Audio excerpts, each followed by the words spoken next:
place, people like Mark Elias get us there, that there's no snapping back DOJ. We're going to return to a norm. We'll create a new norm. Hi, guys. Just cooking with JW. Help me with some watch time hours. Let's see what we can make it do. Listening to the news, doing some cleaning, and we'll be cooking my dinner. Well, we're just live. Drop in, say hi, leave a like. I appreciate you guys. The United States has benefited more than any other country since World War II. I'm late doing this. As I took a nap and I napped longer than I expected. So I gotta play catch up, y'all. Gotta play catch up. Hello, welcome to my watch hours. Help me with the watch. Well, and again, the devastating impacts on the trust that these countries have now in the United States, that they see the United States pursuing policies that are solely in U.S. interests and are detrimental to others, it really does undermine the respect, the trust that these Joshua Gabriel. Hey. Hi, Josh. Donald Trump I'm just trying to get some watch hours. So, doing a little cleaning, listening to the news as usual. How are you? Over the last 75 years or so, the impact, I think, is going to be so long-lasting that it's unfortunate that Donald Trump has had the opportunity to do this, and which is going to be felt across the political, military, intelligence, and security spheres. Michael Crowley, let me quickly ask you about news that the Times had that Gavin Newsom says he was blocked from entering a U.S. pavilion and giving a scheduled speech. What do you know about that? Well, I wasn't part of that story, Nicole, but, look, the presidential campaign is already underway. Gavin Newsom, in some ways, is very shrewd about making headlines and drawing attention to himself as a very combative rival of President Trump. Some people love that. I think some people think it's a little too much.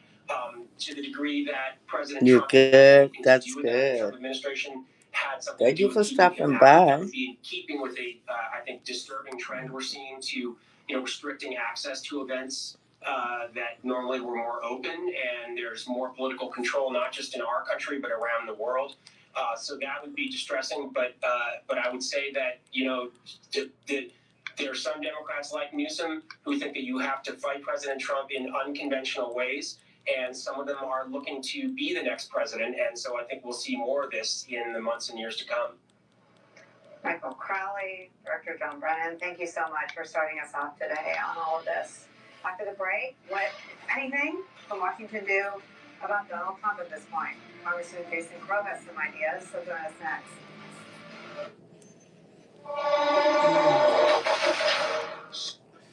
Yeah, I gotta go. I gotta clean my kitchen. I wanna make me something.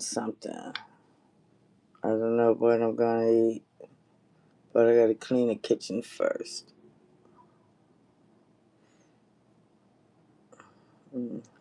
Clean the kitchen while I'm getting some. Just need to get some watch hours. Yeah.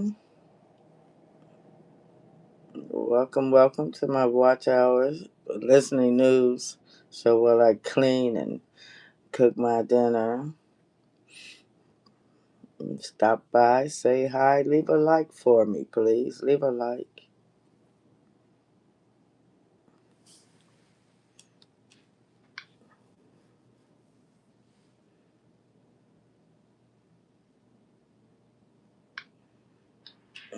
Yeah, so. To try to prop up California's economy and contrast it with that of President Donald Trump, which the governor calls the Trump-first economy in the United States. So at the World Economic Forum, the official U.S. arm of it is called the USA House. The USA House coordinated with the Trump administration's State Department to line up a set of Hey, Mad Dog. for events that would take place this Thank week. you for stopping in. Who's this? Hey, Bubba. Thank you all for helping me with some watch hours. Welcome, welcome. Say hi. Leave me a like, please. Hit the like for me. Stating that you either mate with him or he's The stupid nah. Okay. I don't know. I ain't seen that before. Okay. Self review. Okay. Bye bye. All right. Mad Dog. Hi. I was trying to get some watch hours while I clean and listen to my news. Is or why he is frolicking around Switzerland instead of fixing the many problems he created in California. This is all the latest in the fraying relationship between Governor Gavin Newsom and President Donald Trump, both who have said it used to be really good. The governor told me the last time he spoke with the president was last summer, about 6 months ago, right before the president deployed the National Guard to Los Angeles in response to the immigration-related protests. Meanwhile, during his lengthy speech, the president did mention the governor and what used to be their good relationship. Okay. We got a lot of stuff going on here. I've come to this year's World Economic Forum with truly phenomenal news from America. Yesterday marked He is such an embarrassment. of my inauguration, and today, after 12 months back in the White House, our economy is booming, growth is exploding, productivity is surging, investment is soaring, incomes are rising. He is lying. Inflation has been defeated. Our previously open and dangerous border is closed and virtually impenetrable. And the United States is in the midst of the fastest and most dramatic economic turnaround in our country's history. Under the Biden administration, America was plagued by the nightmare of stagflation, meaning low growth, and high inflation, a recipe for misery, failure, and decline. But now, after just 1 year of my policies, we are witnessing the exact opposite. Virtually no inflation and extraordinarily high economic growth. Growth like I believe you'll see very shortly our country has never seen before, perhaps no country has ever seen before. Over the past 3 months, core inflation has been just 1.6%. Meanwhile, fourth quarter growth is projected to be 5.4%, far greater than anybody other than myself and a few others had predicted. It's so stupid and just lies. Make shit up. 52 all-time high records. Jesus. So that's in 1 year, 52 records, adding $9 trillion in value to retirement accounts, 401ks, and people's savings. People are doing very well. They're very happy with me. No, they're not, fool. Since my inauguration, we've lifted more than 1.2 million people off of food stamps, and after 4 years in which Biden secured less than $1 trillion of new investment in our country. Think of that, $1 trillion, substantially less. He's a sick motherfucker. In 4 years, we've secured commitments for a record-breaking $18 trillion, and we think when the final numbers come out, they'll be closer to $20 trillion of investment. They keep making those numbers get higher and higher. Some shit he made up. Just making up shit. Just over 1 year ago, under the radical left Democrats, we were a dead country. Now we are the hottest. And now we're the hottest, yeah, because we're in hell right now, fucker. In fact, the United States economy is on pace to grow. Yeah, we're in fucking hell now. Was projected by the IMF just last April. And with my growth and tariff policies, I can't stand to hear his fucking voice. So fucked up. Boss Lord. Oh my God. Just go to I've Had It. I love these girls. Let's see what they got to say.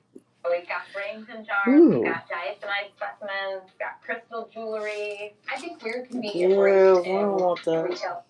MAGA believes in absolutely nothing. They believe in absolutely nothing. These are the people who've been screaming states' rights, don't tread on them, the Second Amendment.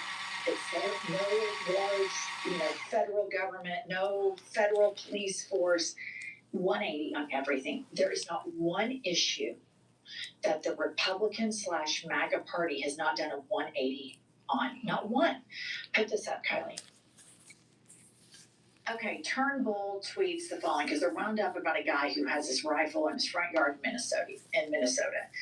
Amendments to the Constitution that MAGA no longer believes in. First Amendment, freedom of religion, speech, press, protest, and petition. We all know that they do not think the cabal of liberal wine moms should not be able to tell an ICE officer, go get some lunch, big boy, without her wife getting executed at point blank range. They think that freedom of religion, speech, press, they're not for that. Right to keep and bear arms. Now all of a sudden, the big Second Amendment, don't tread on me, people are wound up about this guy right here who has his rifle on his property. Fourth Amendment, no unreasonable search and seizures. We've all seen, you can get on Instagram for 2.5 seconds and you can see that.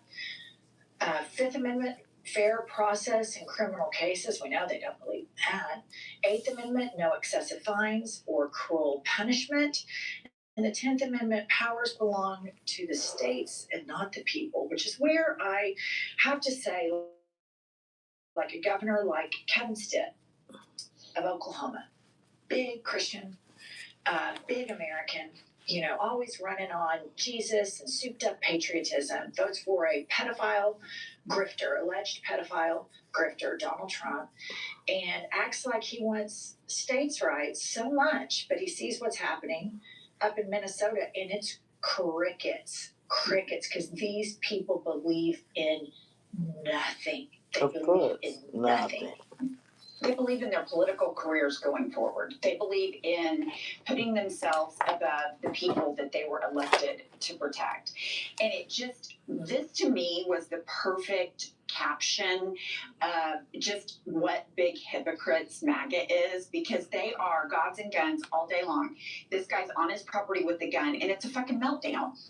It makes no sense. These are people that would rather die than have to give up their guns. They think their guns are so important, they take Christmas card pictures with them. Mm-hmm. Yet they're mad at this guy. The hypocrisy and honestly the stupidity. Like, we're for little government, but we're going to ban books. You know, we don't want you to indoctrinate our kids in school, so we're going to abolish education. I mean, like, all the shit they say and do is just ignoramus type stuff. It's idiocracy on steroids. And I agree with you. These politicians believe in nothing, but they believe in self-preservation. And they believe in their political careers. And I think they believe they know they can't get jobs other than these elected offices because they're so incompetent that we as the American people, we have allowed this. Because a part of us didn't pay attention or became single issue voters. Like, we elected a man that is running around crying because he wants a Nobel Peace Prize and threatens war because he didn't get it. That's how stupid the situation we're in now. But it was completely predictable because this man has told us who he was since he came down the escalator. And, you know, 77 million people bought the grift. So I wasn't just referring to politicians who don't believe in anything. I was talking about all of MAGA. Oh, so I agree with you that the politicians believe they need to get reelected again, but Kevin Stitt's a lame duck. How does that speak for all of the 77 million you just mentioned? I'm talking about them. They don't believe in anything. They're willing to flip something, a deeply held belief, on a dime. The politicians are merely a representation of the electorate at large. The political numbers of politicians are so small. I'm far more concerned about the cancer brewed in American culture where these people genuinely don't believe in anything. And here's something to illustrate my point. Put this up, Kylie. So you have Gunter Eagleman, not a politician, big MAGA influencer online, and he writes, "This is my neighborhood. A liberal man with a rifle stands outside a home in St. Paul to protect his neighbors from ICE." And then he writes, "Lock him up." Of course, there's a tweet for everything. And we have Gunter Eagleman in 2024. It's called the Second Amendment, dipshit. So this is just, there is a massive problem with these people. And in my opinion, living in a Bible Belt state around evangelical Christians. The moral duplicity in which they live is staggering. It always kind of took my breath away that on the one hand, they would, wear their crosses, diamond encrusted crucifixes, and talk about going to Bible study and talk about Jesus and their own personal relationship with Jesus and how, fastidiously they were working on that. Well, at the same time, if you mentioned, somebody struggling with healthcare or a case of racism or an instance of homophobia or an instance of suffering, just absolutely don't care. There's absolutely no interest in it whatsoever. And so when your religion teaches you not to really care about anything, and I'm not talking about all Christians, I'm talking about these white Christian nationalists, these mega church attendees, then it's like, yeah, the situation is they want guns. They don't want liberals to have guns. It's okay if they have a gay kid, but they don't want any liberal having a gay kid. They'll abuse their gay kid and, not speak to them for months on end on their own terms. But it's different when a liberal has one. And so there is a cancer that is permeated in American culture, and it is these people that are really souped up on politicizing religion and nationalism. And then, you break it down, and they support covering up for pedophiles and or pedophiles. I mean, in Alabama, in 2016, 2017, Trump endorsed a Senate candidate who was a pedophile. And the Democrats just barely beat him. I mean, the Republicans will go out and vote for a pedophile because they don't care, because they don't believe in anything. From the inception of their life, they've been so religiously and spiritually abused and lied to that sets up the psychological soil for them to fall right into this nihilism and hyper helicopter codependent activity where everybody's so interested in what everybody else is doing, while at the same time it's claiming, oh, we embrace a free country, we're all about freedom. And it's like, no, you're not. You stand for nothing. There's zero conviction, which is my biggest pet peeve. When people don't walk the walk, talk the talk, and have convictions, and the Republican Party, the MAGA Party, has none of that. Zero. Well, I would agree with you wholeheartedly on the Christian narcissism that they can demean people, but I think there's another crisis, and I say this from personal experience, growing up in an indoctrinated evangelical circle. This is a huge lack of critical thinking. Not being taught critical thinking, and I went to college, I went to law school, but your ability to dismiss and have cognitive dissonance about things and Shawanda. being unable to apply critical thinking How to are things that you don't like. Trying to work on some watch hours. See if they let me keep them this time. They've never been taught how to do Maybe it. I'll And I had to learn it later in life. maybe I'll get lucky. That in the instance of Just you, before you listen to the news. you Got to do some cleaning. Want to cook me something to eat. critical thinking. But I'm still sitting listening. I don't know. Thank you for coming in. Or my husband, or our friend that was acting all crazy or whatever. There's a lot of critical thinking there. It's the suspension, willful suspension of critical thinking on certain points that I think we have to zero in on. It's they willfully suspend critical thinking because critically thinking about something which they've gone all chips in on is too painful for them to realize they're wrong about it. There's too much pain associated with that form of critical thinking. All human beings are able to critically think. MAGA willfully suspends critical thinking, especially these triple Trumpers right now. And we're going to have to realize, after they've triple Trumped and they've seen the depravity, grabbed by the pussy, Trump saying on Howard Stern that his cutoff age for sexual intercourse with a female would be the age 12. Woo. They voted for him 3 times. He tried to overthrow the federal government and have his vice president hung. And these people voted for him 3 times. So in analyzing what's happening right now, as we watch the news every single day, the horror, it is willful willful suspension of critical thinking. These people are not off the hook. They are able to critically think. They choose to willfully not critically think. Hey, Delines. Painful, and they don't have enough emotional. I'm not going to eat 2 slices of pie, but girl, I made a pound cake, and I'm no baker. But you know, I've been doing the most. And then this is like the person. I've been doing the most. All of these evangelicals are worshiping Donald Trump. I really have.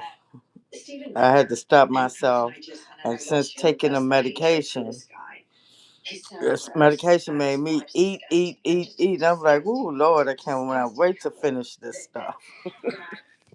So I'm back to normal. Like their hobby, like my husband and I like to go on walks and like play fetch and just. And Happy New Year to everyone. We went to shopping. Kate and Stephen Miller, Happy New Year. For their like activities, they like recreational cruelty. I mean, these people are so gross. Stephen Miller always sounds like the biggest blowhard. You know, I think he's about 5 foot tall. No disrespect to short men, but he puts this up. Kylie, pop this up. The White House Deputy Chief of Staff Stephen Miller claims that local police in Minneapolis have been ordered to quote stand down and surrender to the feds. Oh. Okay. Little dick face Stephen Miller. What are you talking about? This is we support the police, the blue line. These are the people that go fucking bananas. Fucking dickhead. It's all bullshit. The through line is these people believe in nothing.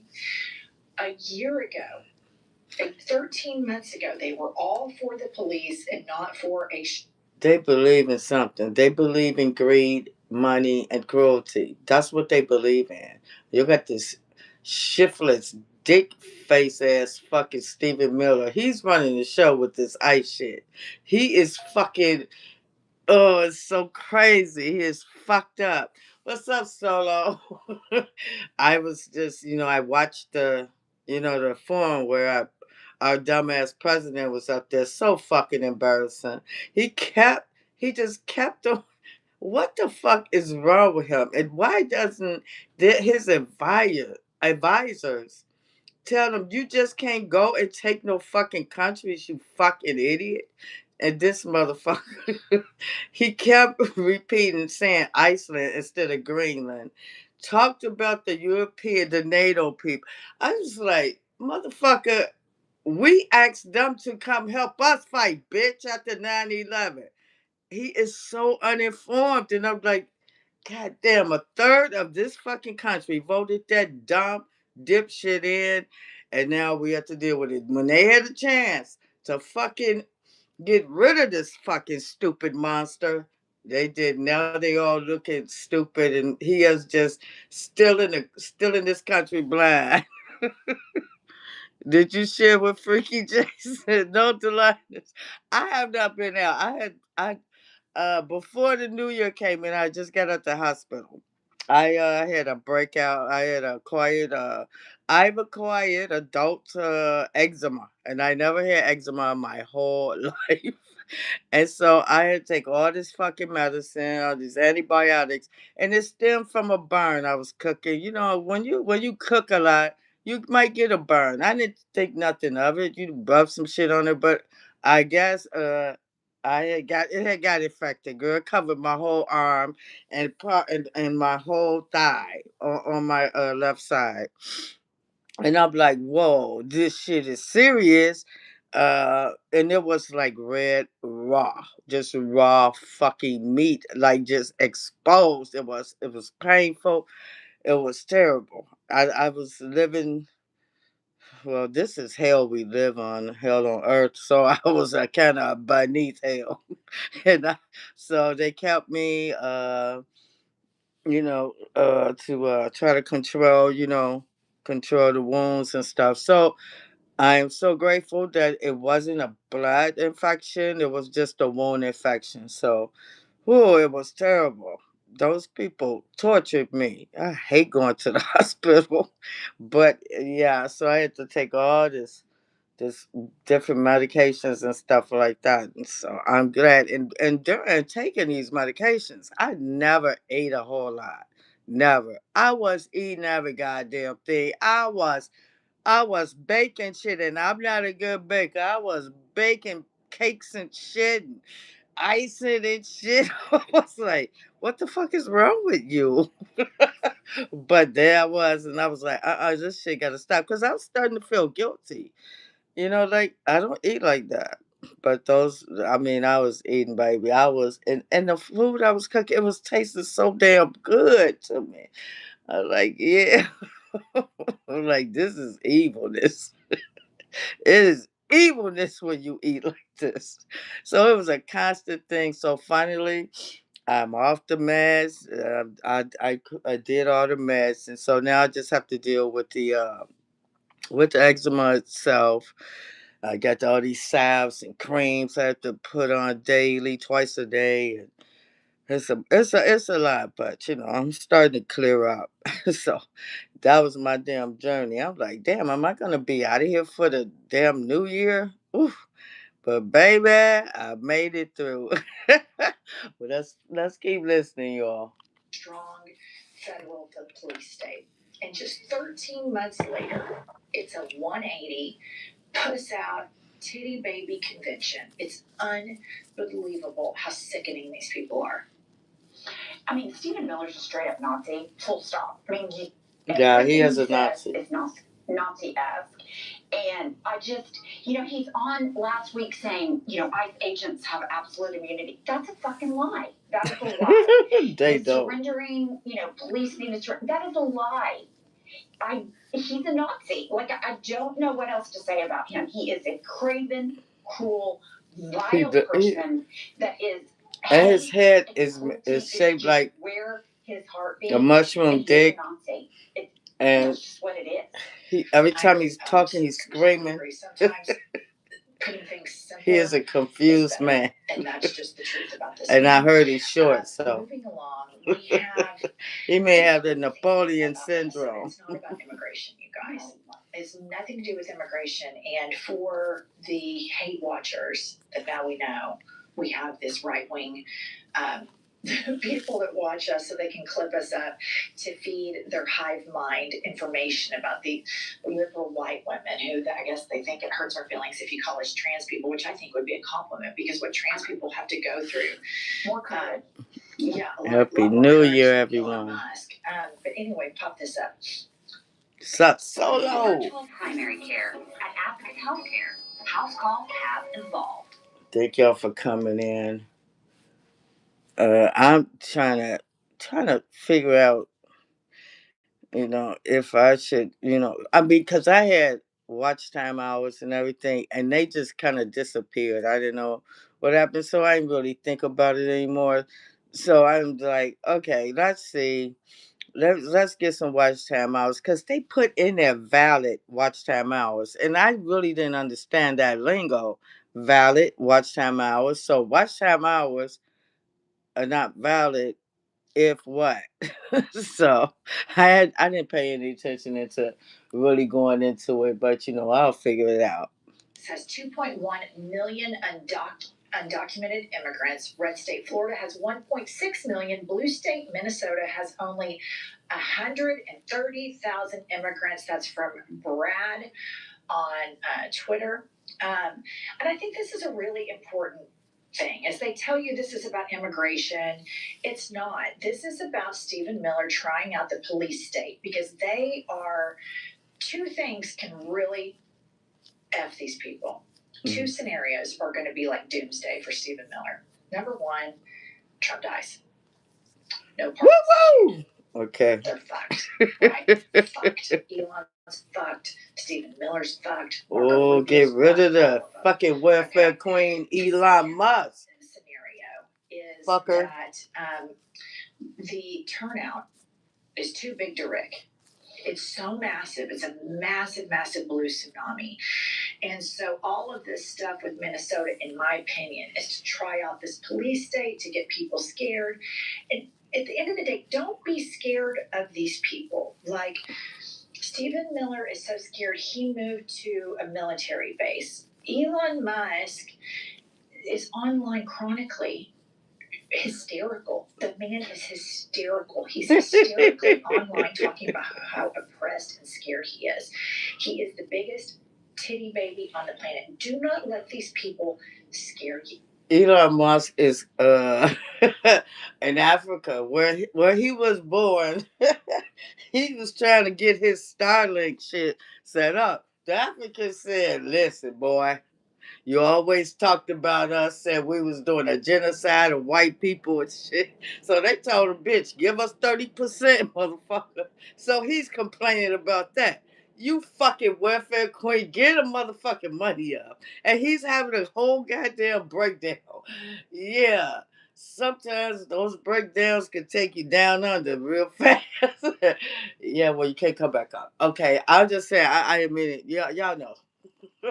Because it is so important that we fight for the America that we believe in, that we still feel, that we still experience when we're out in it, where we see immigrants and we see people of color and we hear people that might speak a different language, and where we embrace multiculturalism. Susanna, That place is hi. Thank you, Susanna. Susanna. But these people never win. Happy New Year. They might win the short-term battles, but they're not going to win the overall culture war of this. There's no fucking way. Yeah, history's never kind. Both banners and Gestapo. But you know, something that I've been reading about, and this might be my own like alarmist because I'm just alarmed all the time, but me too. Trump is building this bunker underneath this East Wing, and I have this in my head that if he is impeached, let's say the Dems win, if he is impeached, he's going to sit in that bunker. Nobody's going to be able to get him out. He's going to he will not come out. Good, just lock him in. We can't worry about that. Right. Okay, and if he's in a bunker, just lock him in there. Little, you know, because he probably Thank you, Susan, from the bunker either. And here's my other thought. This gives me hope. This is how bad it's gotten, that this is what gives me hope. Trump can issue all the pardons he wants to. That is for federal crimes and federal crimes only. My guess is that you can make a state criminal charge against Kristi Noem, this Greg Bovino, Stephen Miller. Oh no, I hope. Oh yeah. Trump. Now you're saying something. I hope that the Democrats, because this is going to be a blue tsunami, the midterms, and I hope they just act as fucking assholes as the fucking Republicans and get every last one of those motherfuckers.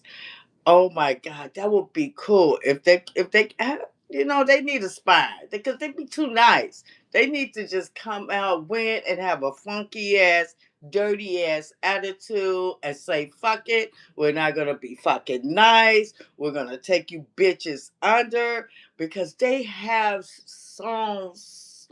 The fucking Republicans, they have sown the most fucking piece of shit economy ever. Like, this fucking dishwasher still talking. What fucking dishwasher? Why this fucking dishwasher still talking? Oh, really? Who you talking about? What dishwasher? Don't come in here with bullshit. Say what you mean, motherfucker, and mean what you say. Crates. So, let's continue. Cannot protect these people from state accountability. Maybe that's a fantasy. Okay, moving along. This is what's really important. This is not about. Are you a dishwasher? No, bitch. I'm a fucking retired security guard, bitch. Are you a fucking dishwasher? You guys have everything. It's still not enough, you guys. It's not. Then shut the fuck up, right? I tell you what. We can do this the good way or the wrong way. Income in the United States, and the right way or the hard way, however you want to do it. So let's see how we get down. Crates. It's insane.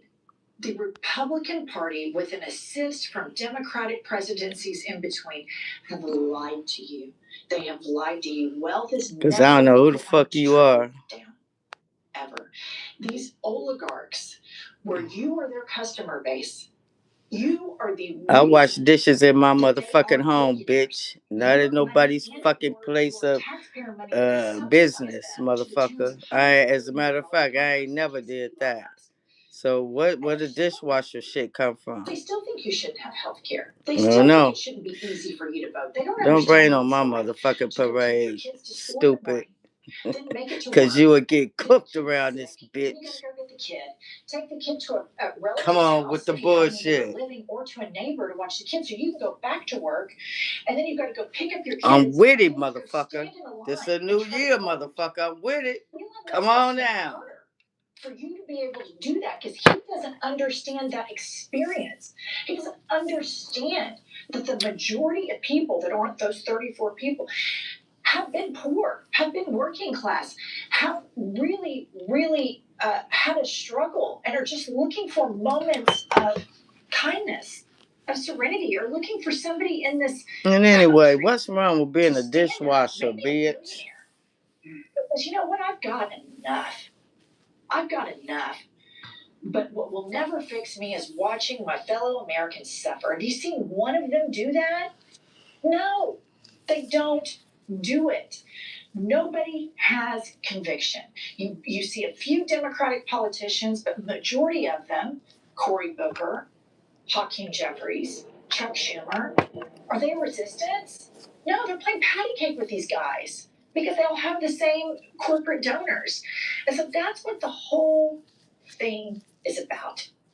That's what it's all about. And so as we move towards these midterms, it's really important that you don't have to have somebody agree with you about everything, about every single thing. But what is important is that we agree that billionaires need to pay their fair share of taxes.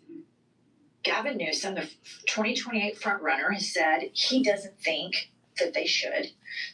It's really important that we say our taxpayer money shouldn't pay to kill hundreds of thousands of innocent children in Gaza while the children here have cancer and their parents are going bankrupt.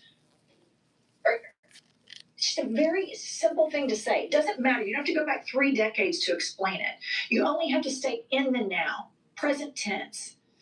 And so if the politicians are going to do this and they're not going to deliver something, Samika, honey. And we have to. How you doing? Trying to knock down some watch hours. And the one thing that Donald Trump has shown us, be on live for a while because I gotta is that you don't have to govern. Listen to some news, doing some cleaning, doing some cooking. Yeah, I'm gonna make it a night of it. Thank you for coming in. No, that was all bullshit. And so, with the same velocity that they dismantled the country, we have to, when we get it back, rapid speed, lightning speed velocity, restore. But restore it mainly in an FDR style way. Mm-hmm. Restore it for decades with embracing unions, embracing the worker, embracing the guy who isn't chronically online, acting like he's so impressed, like Elon Musk is. Maybe embrace the good old guy that works 10 hours a day, comes home, cracks his beer, slaps his wife on the ass, maybe gets his nut off later if he's lucky. He's a good dad, a good guy, and does it all. Underpaid, you know what? Girl, I'm drinking and cooking, boo.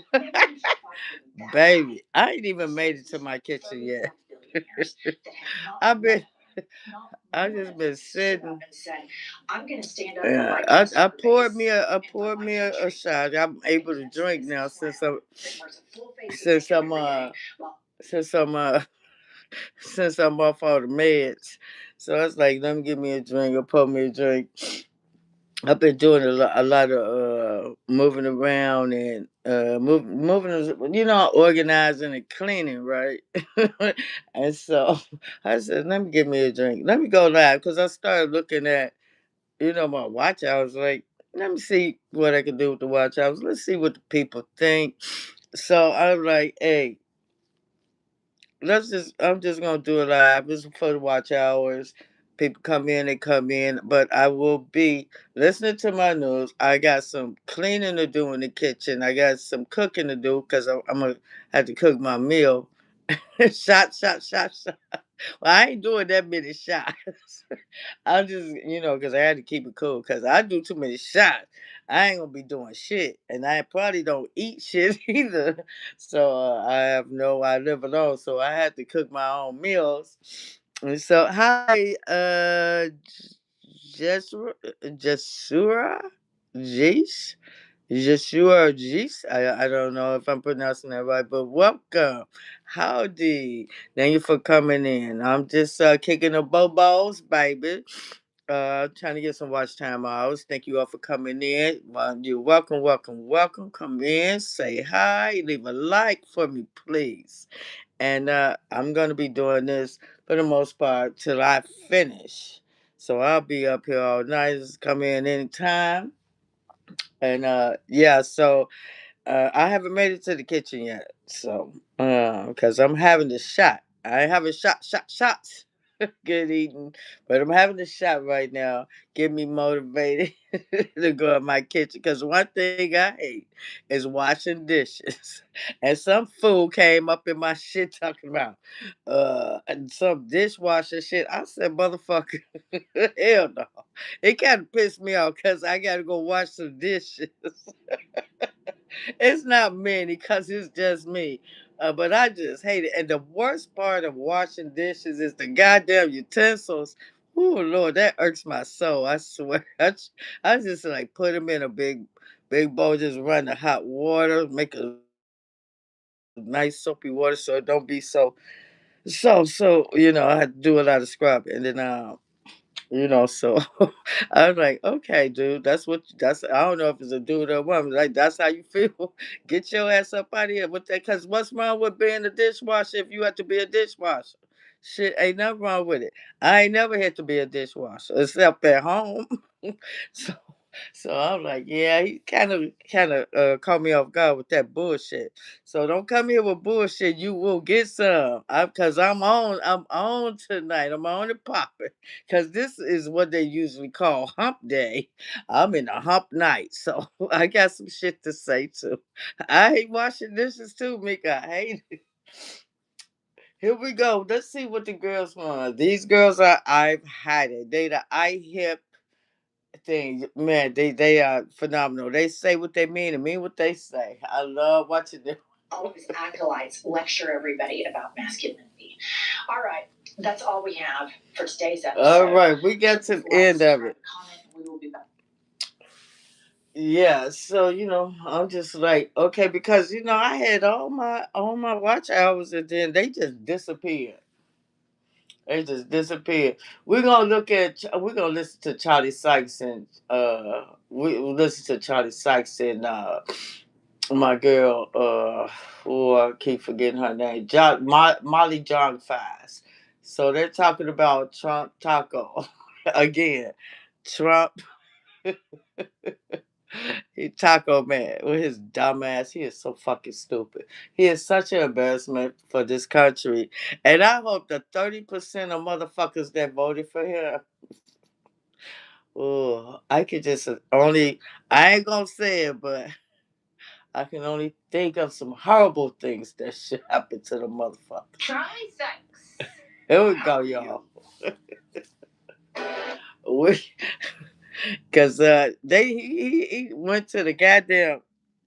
I knew when he went to that goddamn phone, I was hoping that this motherfucker didn't go, cause he's so fucking stupid.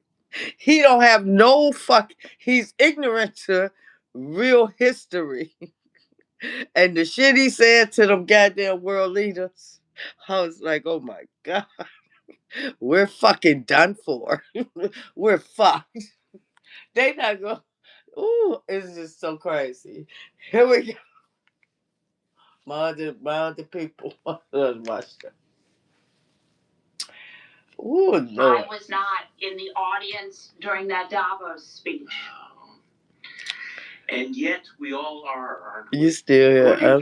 I'll see you later. And don't forget to invite me. And But As I to certainly you would and have Freaky Jason. made like, European Apologies to idols. perform too What what about it does, Gavin but Newsom okay, you still Yeah. here. in the I see you audience? later. And don't forget to Shut up. remind Well, me. the big news is And the I'll Donald's see you. Taco on Green I ain't Street. doing that with Freaky Jason, girl.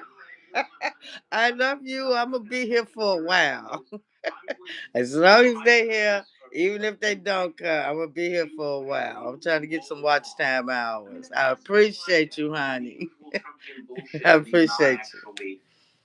Chickening out on all of this. But interesting, the two things apparently deter Donald Trump. Number one, when Europe actually put some troops, with some troops on the ground as tripwires. And number two, when the Dow Jones dropped 871 points, they were speaking Donald Trump's language, apparently. And so, indeed, I know that's right. What you mean nuptials, girl? Don't be trying to marry me off to Freaky Jason. Solving You better problems stop that it. never Linus, you would better not be stop. problems in a normal world if Donald Trump hadn't caused them. That Exactly. is Donald Trump's métier. Yeah, learn the house, set a fire, go back outside, and run in and say that no one has ever been a better firefighter than me. Right? It's still jarring. Like, I think about the Munich Security Conference when J.D. Vance told all of Europe that they were cops. I want to let y'all know what I'm listening to is Charlie Sykes on Trump's NATO walkback. And that's because he went to Davos, talked a lot of stupid shit. He is such a fucking embarrassment. But all that Greenland shit, this motherfucker kept saying Iceland instead of Greenland. He is so fucking pathetically stupid. I don't know. If Joe Biden had did that shit, they would have been all over it for years. Sleepy Joe Biden. Boy, this bitch actually falls asleep in fucking full conferences. I know. And so this motherfucking shit here, oh my God, it is so ridiculous. Why they let this motherfucker get on worldwide stances is already that this bitch be fucking doing these the true social posts and shit. They're so fucking ridiculous. This man has lost it. He is gone. But I think I know why they trying to keep his ass in the front, because he's not running the country.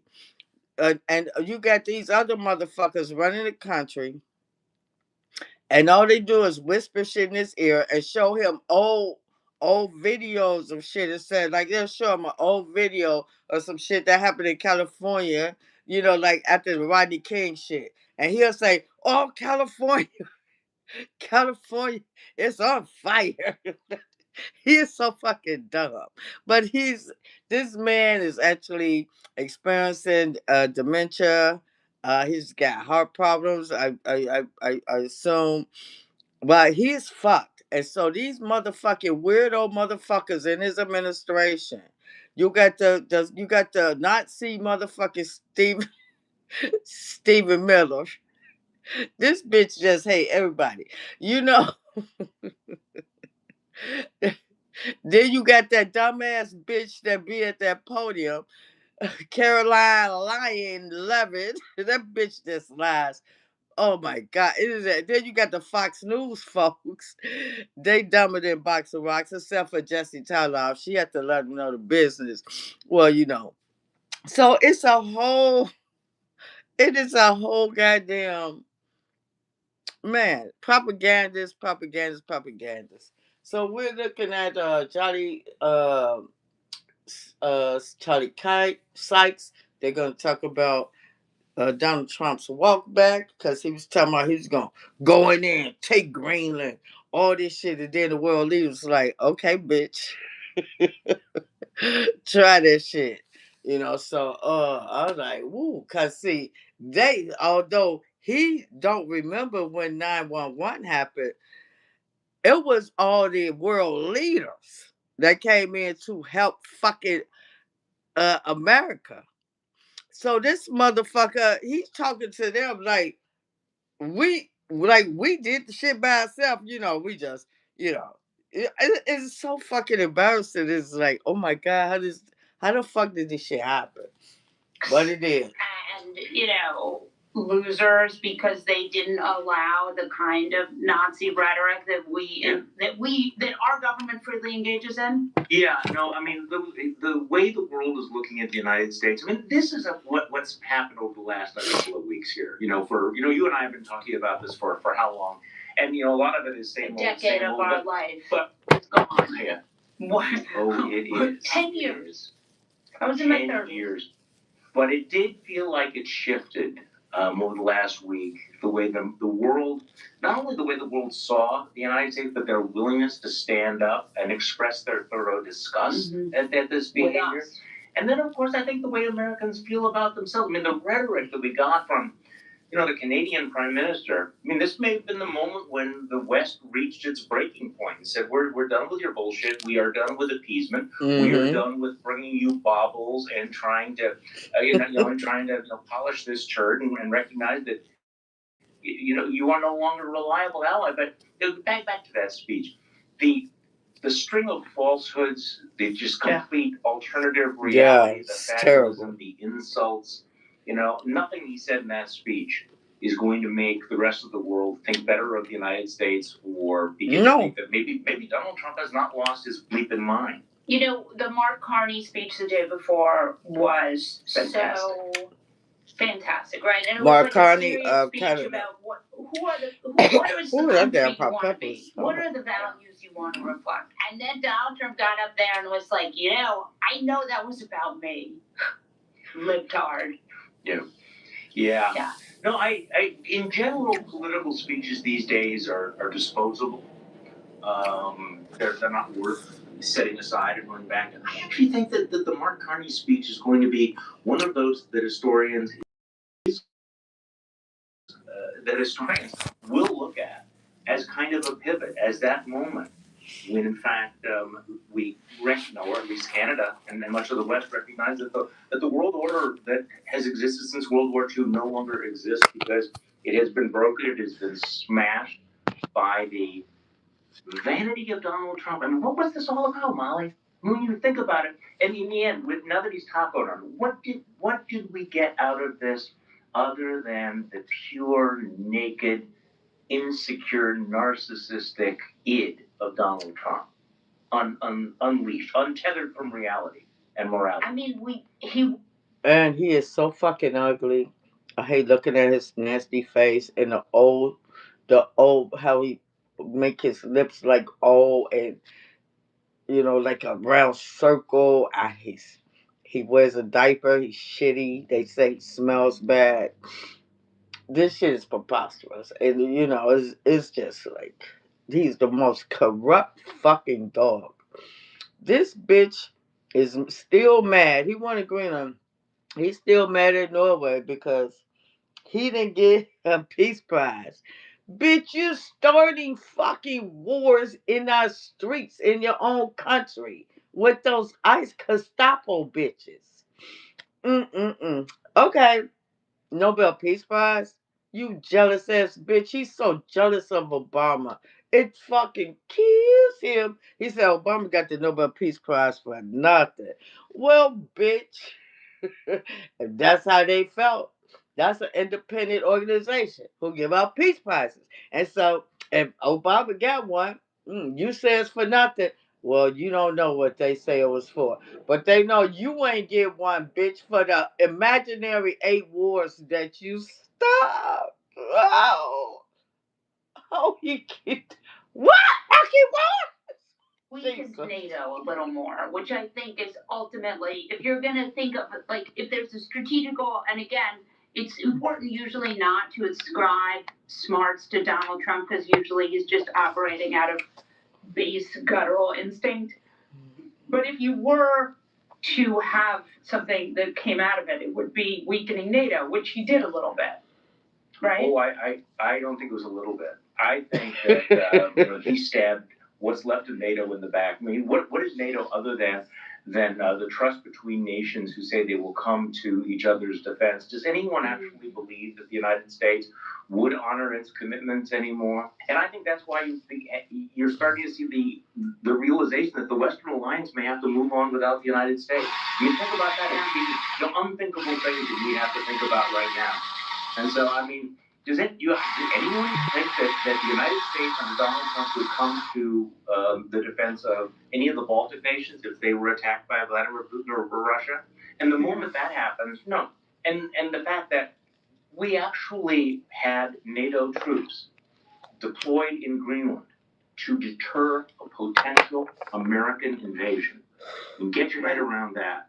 So I think that. But NATO he don't know that basically he's a dead ignorant man walking, that Donald Trump has hollowed it out, and I don't know that it's going to be viable that much longer. I just don't know. So let's talk about that, because that's so scary. I mean, in some ways, that's like pretty much the whole ball game is NATO. There are a couple of things I'm struck by. One is that Canada made a deal with China. Mark Carney is traveling around the world. He's done more travel than he's any moving of the these fuck European away leaders from America. trying to secure new You deals, know, America's fucking leader is stupid and the United crazy. States has completely lost its mind. Yeah. But we are sort of being left in the dust. Yeah, we are. We're gonna be fucked. That's the other part of the story is that we've already seen the tangible results of this. I mean, who would have guessed that Canada would pivot from the United States to China? That Canada would think that China was a more reliable trading partner than the United States. And that's an These are adversary things that China if is you to and I America. would have said them, a year ago, people would have accused us of Trump derangement syndrome. And yet here we are, we live in that world. And does anyone think that other European nations, other nations around the world are not making the same kind of calculations? Who can you rely on? Who can you count on? So Trump has created this vast vacuum as we withdraw the withdrawing roar of all of our soft power. Who's stepping into that? But China. And then, of course, we squander any moral authority we had in criticizing Russia for going into Ukraine or China for going into Taiwan when we lust after seizing Greenland because we can. Yeah. And it's funny because it's like it took about a year for Donald Trump to squander any kind of, he was polling better than he ever had. He had a coronation filled with billionaires who were ready to make deals. Suck up to him. Now, the thing that's interesting when you see Trump on the world stage, and I wonder if you could talk about this, is like because we cover this so much, we just assume that everyone is craven and all Republicans will just go along with anything. And all our billionaires are just, but you go into the rest of the country, you look outside the country and you realize the rest of the world is horrified by us. Horrified and disgusted by us. So, yes, he is popular, and I think this will have some consequence. There are people who are, simply, transactional, and the weaker he becomes, the more willing they might be to stand up against him. Who knows? I mean, will it embolden a Supreme Court to actually begin drawing red lines? There were some indications of that. Certainly today's Kavanaugh decision. The Fed, right? I mean, so we'll see a little bit of that. Institutions in the media, in universities, law firms, other countries that have been reluctant to stand up against Donald Trump in the past might feel differently about standing up to somebody who is not just clearly demented and immoral, but also at a 35% approval rate. Now, having said that, Molly, as you watch Donald Trump sundown, he becomes more dangerous. Sundown. He is unpopular. That dementia bitch is sundown. And his bottomless neediness. And whatever is going on with him, becoming more and more disinhibited, becoming more and more, untethered from reality, law, morality, definitely. Anything. We have a long 3 years ahead of us. Yeah. And unless, something extreme happens. Along one more year, because I'm hoping for that. If we have a free and fair and I shouldn't, but I am.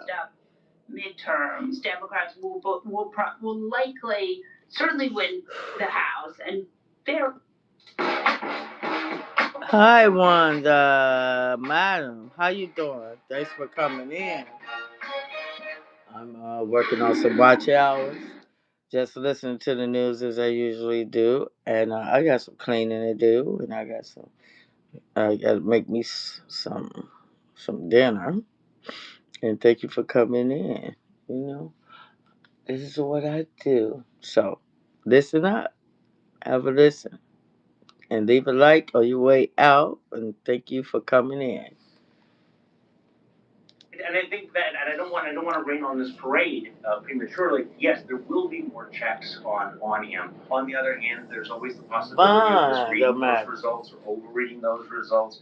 Right. And what has to happen is that the 2020 election. Now, you mentioned the Munich Security Conference and J.D. Vance's feculent performance there. That's a reminder that the MAGA is here to stay, and that the successors to Donald Trump I won't say they may be worse. MAGA's not going to accept J.D. Vance. They are true believers, they are ideologues, and they are committed to this particular view of the world. So, part of it is just the unripe bananas in Trump's prefrontal cortex doing the things that he does. And we all know that. He's a sick On the other hand, there is a infrastructure in place that is deeply committed to his fascist project. And I do use the word, the F word, I use it very advisedly, domestically and internationally.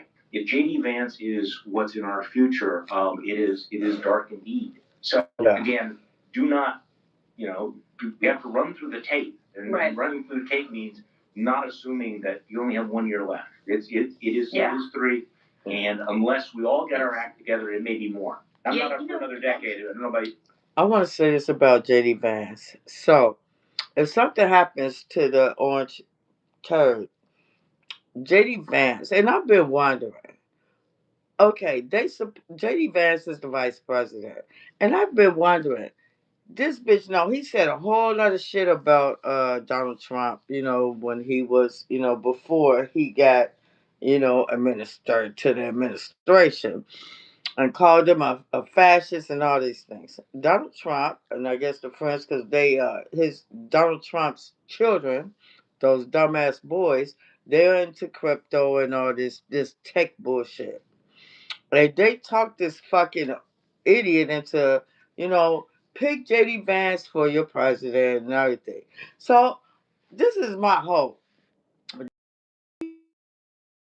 Vance, because he come from Appalachia, they was all fucked up and everything. He managed to, be the star. That effigy fucking book he wrote, I think it was kind of a bestseller. But he has proven to be, now he's married to people of color, a woman of color. I think she's Indian. And he got Indian children. But the fucking MAGA, right? They talk about him. This dumb motherfucker does not, goddamn it, upheld or support his fucking wife and all these MAGAs that be talking about this. And so I'm just wondering, is he on the take, or is he truly MAGA now? Because MAGA don't like his ass because he's married. So I think he's fucking with Charlie Kirk's bitch now. That grifting ass bitch. Oh my god. And it was a lot of speculation about, they was like trying to mix her up in the mix. Like, yeah, you did this to him. He was a foul motherfucker. Anyway. So, it just makes you wonder, like, how the fuck do these bitches bend their knees so easily? And this is why I call the white people fucking translucents, because they have nothing, no culture or nothing. They're just evil, fucking diabolical. They thieves, they steal, and they steal your culture, steal culture from the black people. But, the black and brown people of color, they steal our culture and try to call it their own, even though they look goofy, trying to do that. But I'm just wondering, if something happens to Donald, the orange pitch, how will he sit in office? Because a lot of people say it'll be very, very dark. Now, he don't really have a lot of people in the Congress that fucking really like him. Because he's so, he say some vile shit, like they're eating the dogs and the cats. And he relay that shit to dumbass Donald. And then dumbass Donald, he fuck around and he repeats that shit. It is fucking. So I'm wondering, is he gonna flip or what? So let's finish. I gotta call you. I am not up for another decade. I do not want to be in this political environment in my 50s. I'm recording right now. I do not have the stuff for it. Let me tell Tell you, Jason I am to put just. you up on But my I lap. do think that's a really good point. I Tell often Jason think to about put you how in much so you better can hear. off Put we you all on were YouTube. during Trump 1.0. And, Like that, the media go to my environment was channel. fulsome. That we had all of these newspapers and magazines and networks, and that we had the American people committed to the project. And this time, it's like everybody's sort of checked out, and there's a sense. I mean, it's just the vibe. Yeah. I got him at the job today. That's an interesting point. Okay. So they say we look at muscle memory of the rule of law and of democratic values, right? We still have to assume that all of that was in place and would remain in place. This time around, at least in the beginning, what I think what was the most shocking was to see how fragile they all were, how paper thin they were. Okay, I'm gonna call you back later because I'm exhausted and the speed and the depth of the destruction. Hey, Georgia girl, welcome. Maybe Americans are relearning. You know, I mean, you and I look at the same sorts of things. The most recent polls are accurate. His approval rating is down to maybe 35%. Thank you for coming in. Thank Which is the lowest it's ever been. Like ever. Right. Even thank you for coming in. And you look at the specifics, the things that he is doing, and he's making stupid political decisions. Going after Greenland was a political loser. Starting another trade war obviously destroys any credibility he has on the affordability issue. So there is a blowback and a backlash to what's happening. I do think that the reaction to the way ICE is behaving, those images are turning people, are breaking through in a way that a lot of the other issues that we talk about on podcasts stay within our bubble and they don't break through. These stories are breaking through, and the American people are really now have to ask questions like, who are we? What do we want to be? What are our values? Why do we care about things like due process? Why do we? Why are we suspicious of police state? All of those things. So there might be a rebirth of some of those principles, I hope. Yeah, that's a really good point. Like, why should we care about due process as we watch people get, rounded up and sent to concentration camps? It's funny because it's like, none of this is funny, but a lot of the stuff that's happening right now is stuff that we worried might happen in Trump 1.0. And when you would talk to voters, you would say, they're going to do this. And they'd say, no, he didn't do it last time. Well, that's right. You think of all the warnings that were made. And I was deeply frustrated by the number of voices that were coming from inside the House. I mean, the people who had worked with Donald Trump in his cabinet, his own vice president, his own chief of staff, who warned how broken and bent this man was. His own chief of staff, General Kelly, said that the man was a fascist. And yet there were voters and there were smart people out there in the media said, don't get too excited about it because he hasn't actually done these things. You need to take him seriously, but not literally and all of that stuff. Trump 2.0 feels like it's like a demonstration, like everything that was going on in the minds of the Never Trump movement, here it is, confirmed. Yeah. In a horrible, terrifying way. No, exactly. I mean, that is clearly what's happened here is that everything we worried was going to happen has happened. And more. And worse. And more, yeah. I want to go back to this idea that we were just talking about Vance. There's clearly some amount in this White House of things being run without Trump, right? Like, of course. Clearly. So what do you think is really, because like Stephen Miller is the Minnesota stuff, right? I mean, Venezuela, we never heard Trump mention Venezuela once. No. So that's got to be the little Marco stuff. Like, what do you think, what parts of this White House are being run by who? Well, I don't know. I don't have that kind of visibility. But if you had to guess. Well, but it's very, very clear that you do have people with a concerted plan. You do have the Russell votes, who are that's following the Project part of 2025 plan as 2025, about, yes. in implementing his assault on a lot of the federal agencies. It's very clear that someone like Stephen Miller has the president's ear on issues like immigration enforcement, on this idea of the mailed fist out there, the iron laws of history, and I joke, but not really joking about this. Feels like it's a translation from the original German, where he's actually goes on television and says, we have the right to Greenland because the powerful always have the right to swallow up the weak. I mean, so guys, fucking Neanderthals, stupid ass Nazis. J.D. Vance obviously is pushing things like that new national security structure, he and Marco Rubio. The fact is that they put this in writing. It's for people who say, oh, this is just a social media post, or this is just off the cuff. Trump 2.0 has put in writing its attitudes about Europe, about freedom, about race, about civil rights, in a way that I guess we ought to feel fortunate because it's right there. It is no longer deniable. Mm-hmm. That's right, and I think very strange and important. What are you watching now? Like, there's all this stuff happening in Congress, which will increase the money for ICE and Homeland. Do you they better Democrats, stop that shit in his you track. think there's going to be pushback there? You think? Well, they better be. Yeah, No, I'm with you, Charlie. It better at this particular moment. They're killing fucking people. Collaborating with this and funding ICE. I mean, this is, if there's not a red lights flashing, should not be business as usual moment, this would be it. Mm-hmm. I don't know how you watch what's happening in Minneapolis right now, which, by the way, I think, is starting to feel kind of civil war-y. Civil war, yeah. Some more money. And I know there's a debate about should we abolish ICE or just simply demilitarize ICE. Let that play out. But one thing is pretty clear: you do not, fund ICE if you have an option. Mm-hmm. By the way, can I show you something? Can I show you something first? Please, okay. show us.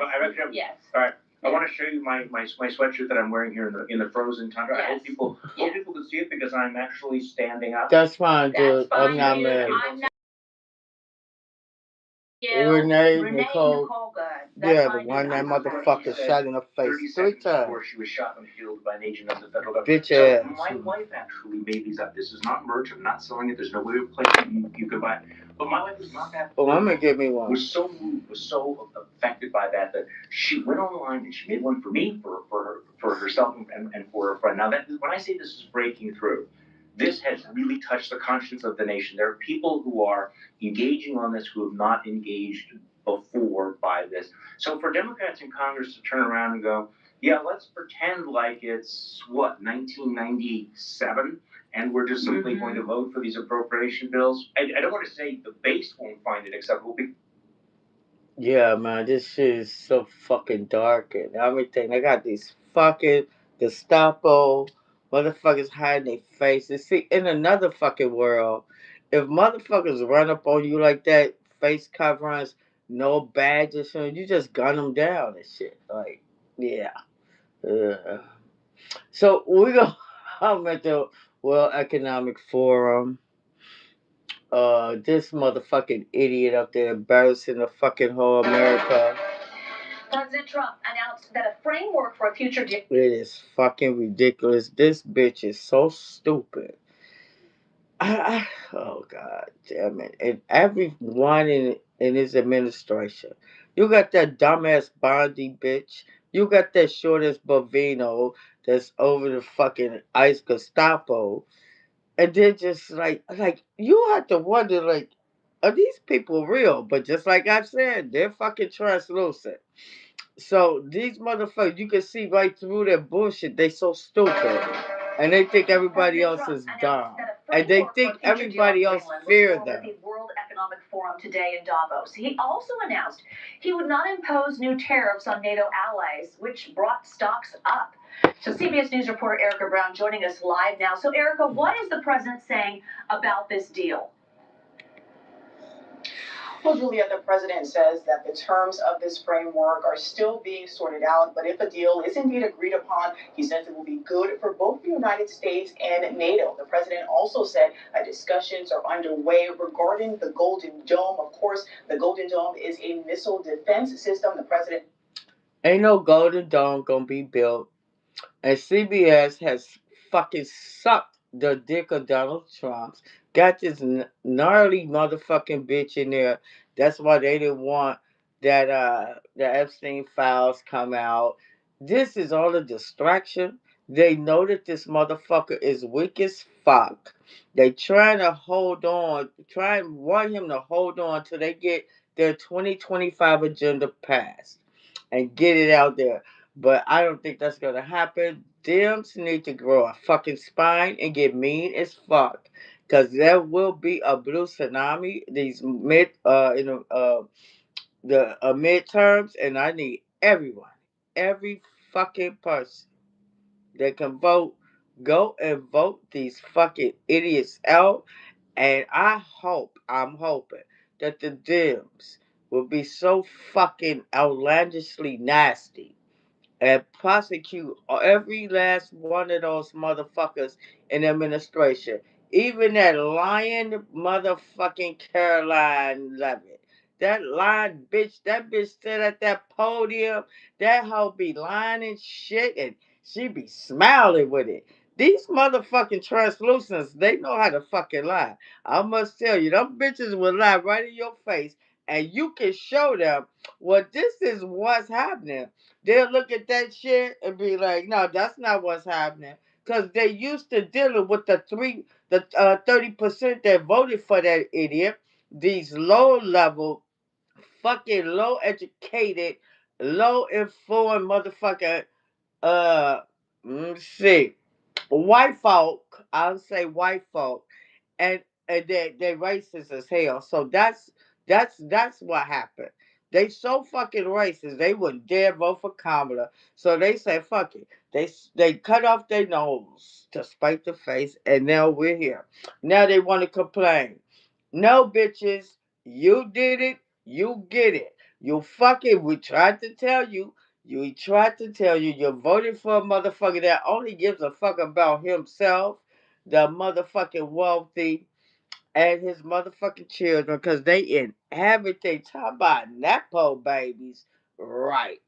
Has been pushing for that could be positioned on the island of Greenland. Now, earlier today in an interview with CNBC, the president was asked whether or not this framework addressed U.S. ownership of the territory, to which the president replied that issue is a little bit complex, as some of the details are still being sorted out there. But he said that a deal would be indefinite lasting.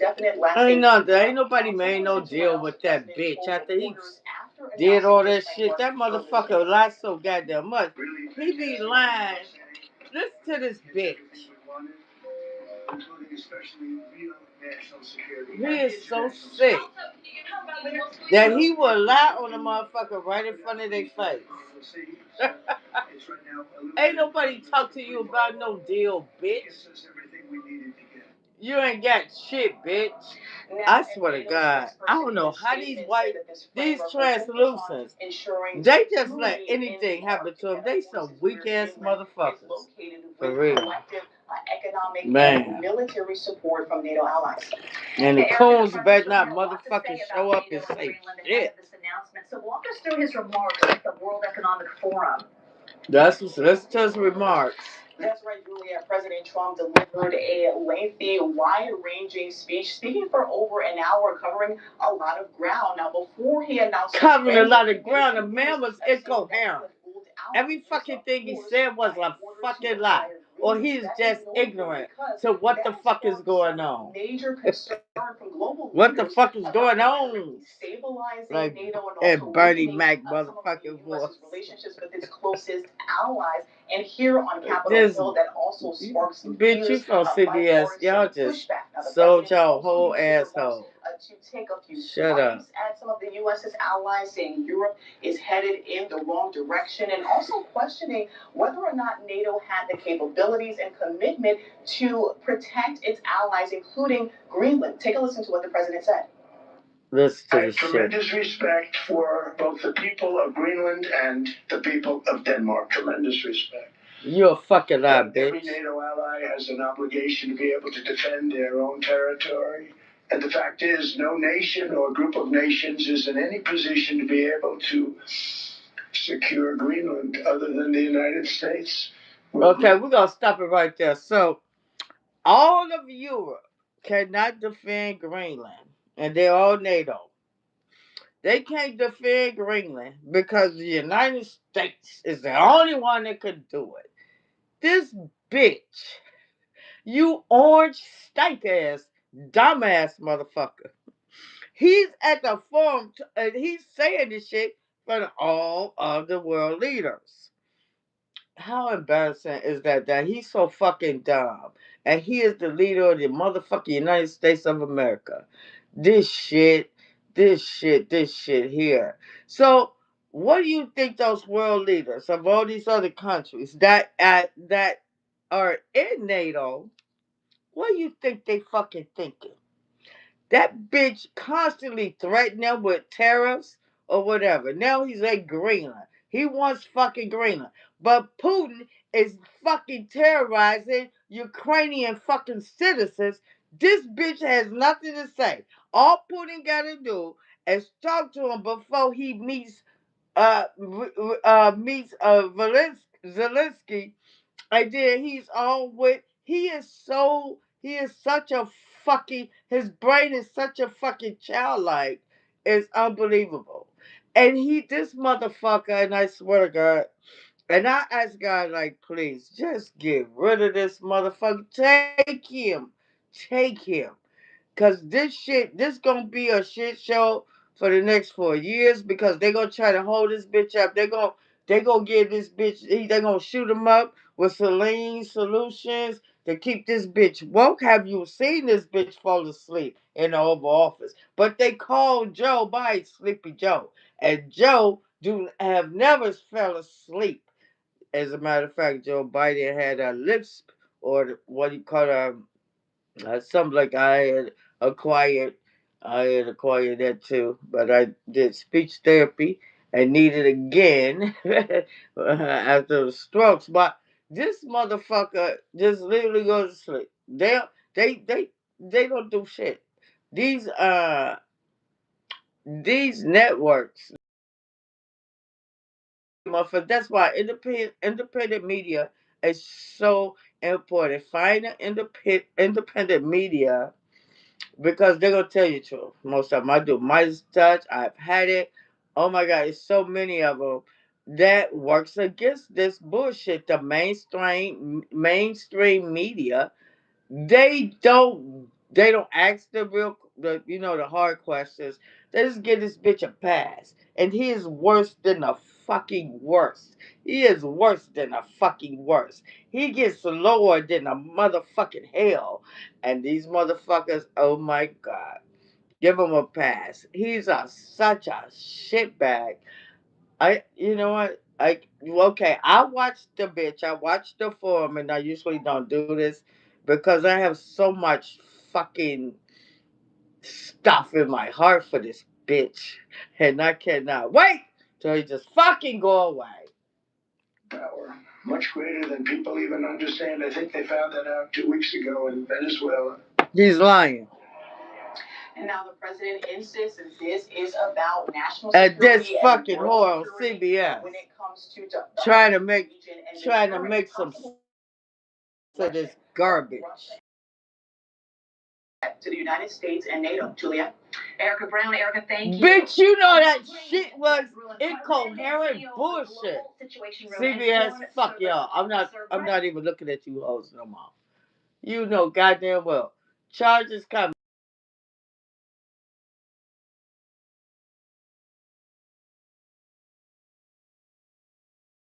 They ain't gonna do a motherfucking thing to that fucking lily white whore.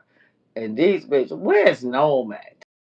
Bitch, she a cowboy one time, the bitch is Secret Service another time. This bitch, she got an outfit for every one of her delusional motherfucking plays. And that is the anti-ICE protesters take over a church in Minneapolis.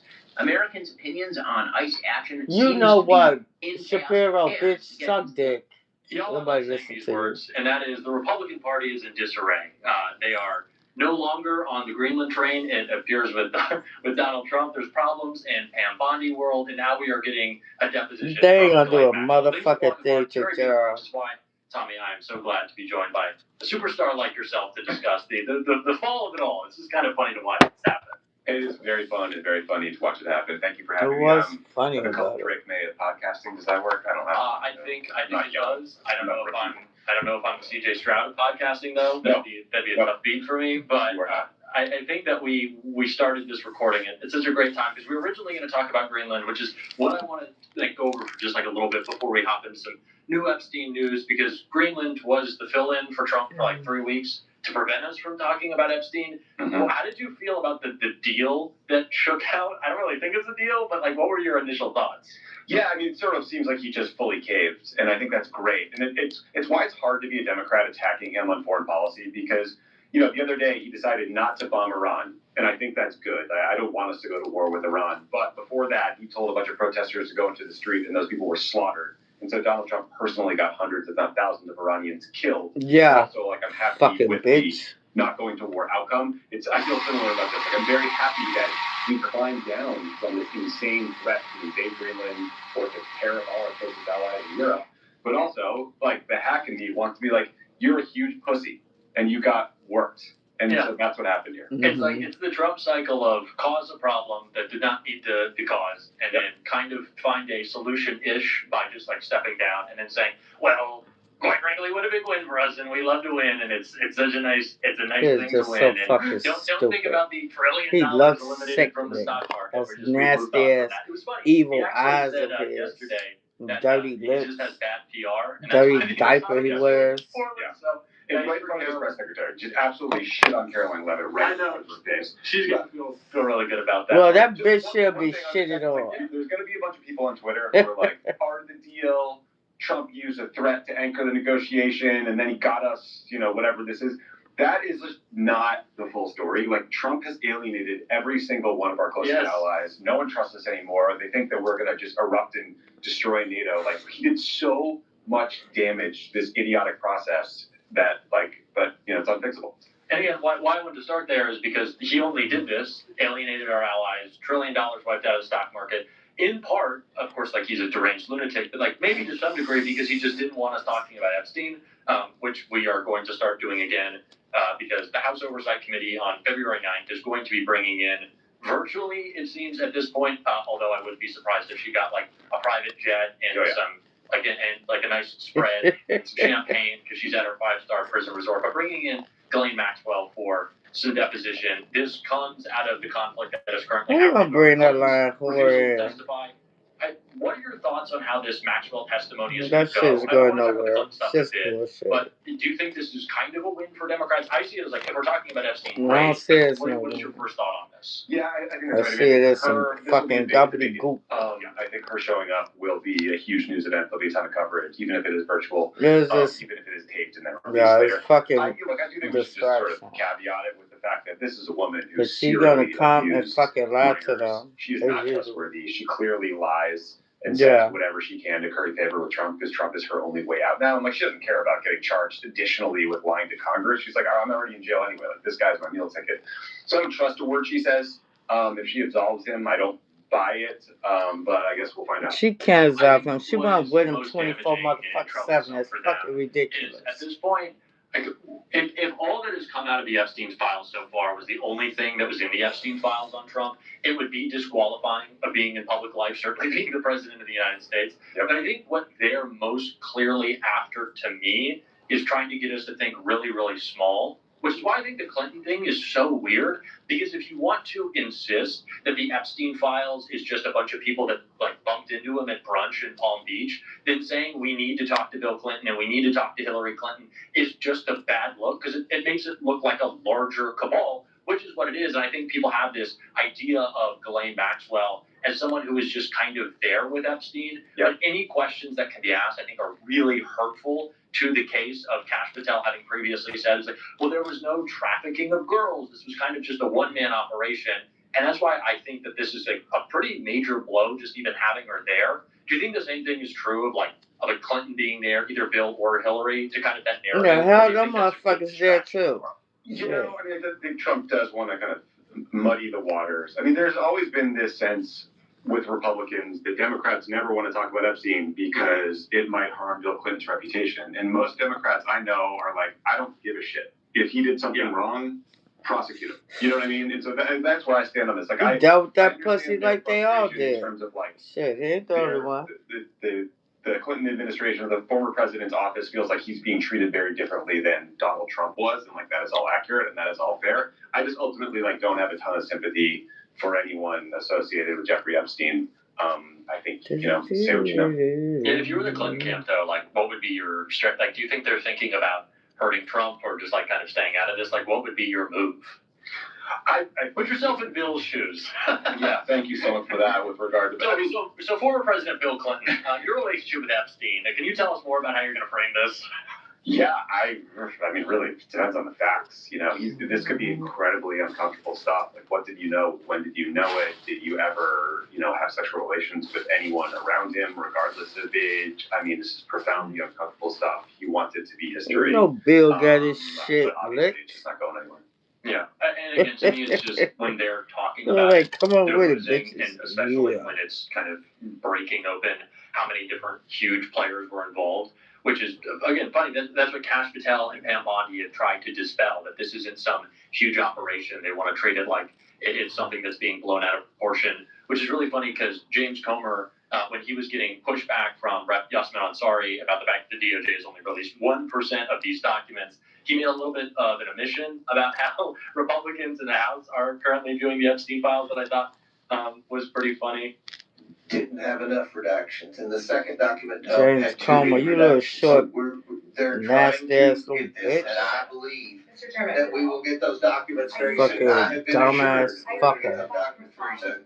I hear you, but with all due respect, given everything that she herself stated in February of last year, her own statements in front of the entirety of the American public saying, Get his we ass. have the documents, they are ready to go. The subpoena from this committee was issued in July. And nobody on our side is defending Pam Bondi. You a motherfucking lie, bitch. They have turned You short, nasty ass, peanut looking. Documents, some. I think that's hysterical. Is defending Pam Bondi. Don't lump us in with her. A fucking liar. First of all, Comer is just resting dumb face, and he's like hard to look at. But also, you're like that tells you a lot about where Pam Bondi's, well, what her reputation actually is, which no one thinks she's smart or good at the job. She's not. And also, it tells you about her perceived standing within the Trump organization, because there's all these articles about Donald Trump being mad at her, and she thinks she's incompetent, ineffective, is moving too slowly. Now, she's running up against challenges in prosecuting his enemies because they didn't do anything, right? So I'm not hoping she improves her work, product, but it's fun to watch that. Also, by the way, like Kash Patel, like number one That person cock-ass who tried to fucking replace dog. this scandal and talk about Epstein and make it a huge issue in the last election. Watching him, and then Dan Bongino, his former deputy, who That rage short, quit and nasty went back to bitch. podcasting, trying to act like it's no big deal now, is just like, okay, guys, good luck. Did you see the Bongino clip of him doing like the? I may have to pull it. Did you see the fighting Bongino clip? Like he had like getting back in the chair. Is that how you feel every day when you sit down? Got so much news to cover, you just want to do a little shadow boxing. It was so sad. It's like, yeah, it is. There were people like being like, yeah, Dan's finally back doing what he's meant to do, and he can really get the bad guys. Like, he was the deputy director of the FBI. Bongino couldn't take that shit. In jail. He wanted to go back to his podcaster where he could fucking lie and lie and lie. Podcast studio because he's just a fucking mentally unstable person. I don't think we just talk about like, how little these people like their jobs. Like they don't want to be doing this. Trump doesn't want to be doing this. He likes the ballroom, like he likes the handshakes and the McDonald's Happy Meals and the crowns. But fundamentally, these are unserious people, uncommitted to getting any of the work done that they're supposed to. It's part of the reason I never wanted to like totally disqualify, given his current mental state, that Donald Trump would want to try to put boots on the ground in Greenland, but he just doesn't have the stamina to commit to anything. The only thing that Donald Trump has really given effort to in this term has been trying to like kick children off of food stamps. Mm-hmm. And besides that, there has not been a ton of commitment. I just think we should probably raise that more, that these people don't like their jobs and they don't want to do them.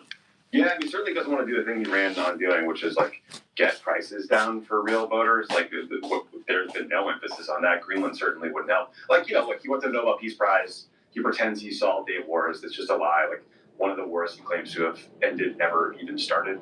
So it's just like, it's insanity. He seems very inspired to make himself and his family rich, whether it's through cryptocurrency or corrupt real estate deals, or shaking down tech executives to build the ballroom or whatever it is. Like, that does seem to be his passion. I heard from someone the other day, heard from a foreign leader, that this foreign leader in the Gulf got a call from Trump like late at night. And he was like, oh God, what happened? Like, did the Israelis bomb something? And it was no, Trump wanted to know the specs of like a couch he had in his opulent office or something. That's what he's up to. The man is locked in. That's why I always find it so funny. Like, I got in a fight with Piers Morgan about this once. After it was, who was it? It was Jake Tapper. Remember, he did that text interview with Trump. Yeah. And at the end of it, he's like, "And Mr. Trump did not answer all of my questions." And like, Jake, which ones? Could you tell us which questions he didn't answer when you were texting Stephen Miller? And Piers Morgan was like, "Well, I know it's Trump on the phone because he texts me." And I was like, "Okay, cool flex there, buddy. But I promise you, like, he's not." But why do we treat that as work? I love that we treat that as work. Like when Trump was talking about the New York Times report on how he's not doing anything anymore, he was like, "Well, they didn't factor in my lunch. I had a long lunch that day." And they just like they don't for some reason want to talk about how him texting and just yelling at people isn't work.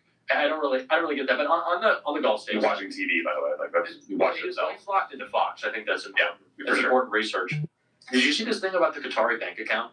No, which one? With the Venezuelan oil money. Oh my God. What? So of the like $500 million that we've sold in Venezuelan oil, or whatever number that they're reporting, more than half of it has been put in a Qatari bank account that Trump has control over, and that they said they're using because they don't want the assets frozen or stolen. So just in a bank account in Qatar, like tens of millions bordering on hundreds of millions of dollars that Donald Trump has control over that we don't want to put in the U.S. Treasury. Did you not see this? Like, that's the type of corrupt shit when you're talking about the family making money that just blows me away. And that it was so incredibly underreported. They're just putting money in a Qatari bank account because why not? That's crazy. I mean, you have no legal authority as the United States government to take funds and put them anywhere else besides the U.S. Treasury. I don't even know how that is possible. I missed this story because I was traveling for a few days. That is absolutely insane. It's the most like overt corruption we've heard of since the Qataris gave them a jet. So I guess it tracks. So double down. Do you think they're going to throw in the couch? What were the couch specs? Was it just like a couch? I think it was like something in the office that was like, you know, really gold and ugly and gaudy. And he was like, "Hey, where'd you get that?" It was probably like, you know, Pier 1 Imports or something like that. And he spray paints it, but we'll see. People like you and me, we don't get a choice. Right now,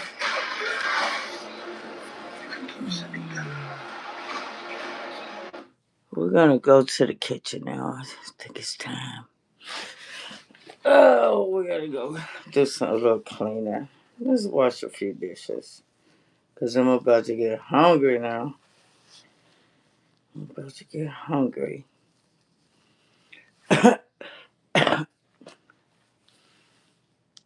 My God, I don't know. Again, these people don't want to do their job. There's one thing that they do want to do. We want to close on this because it's originally what I texted you about is a couple of things that are going on in the MAGAverse, which is also hard to keep up with. Or I guess, what do you like? It's kind of like the Broverse, the Manosphere, but this is like kind of like far right Manosphere adjacent. Yeah. Do you have a name for the Andrew Tate, like Nick Fuentes type at this point? Because they're a little outside of that realm. Yeah, you're right. We don't have a name. Like I don't like the term Manoverse. I don't like the term bro because it does feel like you're kind of a little off-putting. You don't understand. Yeah, it's critical. I think the way I describe these people is the worst human beings on the internet, and I kind of mean that literally. Yeah, I think that's a pretty apt description. Here's a couple of them. You have Andrew Tate, you have Nick Fuentes, you got Sneeko, you got Tristan Tate, and you get this kid on the right whose name is Clavicular, who is he does meth. And he's a look smasher. Yep. And if you don't know what that is, it's just like trying to achieve through whatever means, like the most symmetry in your face. It gets a little homoerotic pretty quickly. But these guys are also, they share one thing in common besides being streamers and like Trump supporters and kind of right-wing maniacs, is that they are all white supremacists. And you look at this photo and you say, wow. What a great place we've come to in this nation to have so much diversity amongst our white supremacists and Nazis. We should be so proud. What a great job we've done in America. This is what I dreamed of as a kid, this type of diversity amongst our white supremacists. But they got into a little bit of trouble because they were playing Kanye West's Heil Hitler song in a club in Miami. As one does. Your gut check reaction to this was? So, what? I went through some peaks and valleys on this. Yeah, I mean, just on clavicular. I mean, this guy's a looks maxer. He takes so many steroids, has been taking them since he was 14, so he's now sterile. I don't think he can have sex. Like, these people are profoundly damaged. Yeah. One is a guy named Myron Gaines, who's like a Sudanese American blogger who's also racist and anti-Semitic and misogynistic. So all these people are just like massively, they're all just contradictions. So these douchebags go to a club, they stream it the whole time because that's what they do. On one hand, it is disappointing to see like them treated like celebrities and mobbed by young people and like folks who kind of know who they are. But maybe that just is what it is. And if someone's like, I think it's just celebrity. Celebrity is celebrity. It might be less like, aspirational and more like, oh, this is a person I've seen on my phone. Yes. I have been heartened by there's the fuck around and then there's the find out, which is that all of these guys are basically banned, not only from like every club and restaurant and bar in Miami, but maybe like every major like entertainment group or holding company for, entertainment, like establishments like that in the country. And they also, it was great watching them release videos of these guys acting like they were the victims. Like Sneeko did a stream, I think, and a bunch of clips went out of him kind of complaining that people were like mad at him for just messing around. It's like, buddy, you were Sig Heiling and you were screaming Heil Hitler. And so it has been honestly kind of nice over the last few days to just see the internet come down on these guys like a ton of bricks and just make the point that they are the biggest fucking losers in the world. Yeah, it does not look fun. They are not cool. At one point, Clavicular goes up to Fuentes and was like, want me to bring some girls over for you to talk to? And he's like, no, I'm good. Yeah, there's a big. I'm going to put in some of this stuff. YouTube won't certainly let me and shouldn't let me play the clip of them at the club where they're playing the Kanye song, which is just like how Hitler repeated like a bunch of times. A lot of times. So I think they're going to strike that down, hopefully, because like I'm not going to put it in, but like I don't know if it would be the copyright or which would come first, or the anti-Semitism, which they'd be worried about. Sure, yeah. But probably the second one, they should be a little more disturbed. But yeah, I think we talked about Nick Fuentes last time, and for those of you who aren't familiar, Nick Fuentes is the worst bigot, white supremacist, anti-Semite, racist. He's just a piece of shit. He's a streamer. He is the most right wing of the right wing, and people just think he's gay, which is I think he might be. So he was at this club with these guys. And one of them was like, hey, do you want me to go like get you a girl? And he's like, no. And people responded to like, well, it's because he's Catholic and he's waiting till marriage. I don't think that's what it is. I don't either. I think that is. I don't know. There's so many. I don't want to go off too much on the guys of my generation, but there's a big struggle out there. They are afraid of girls and they hate women, and I think that's just how we've. And not me. I'm not going to let me into that weave. But like that is the condition the internet has created for so many young guys. Is that they are just reactionary to hating women. And there was the one clip of one of the dudes who was like saying to this girl like, "You're not an 8, like, but the guy you're with is an 11." They're just kind of fucked up. It's just weird.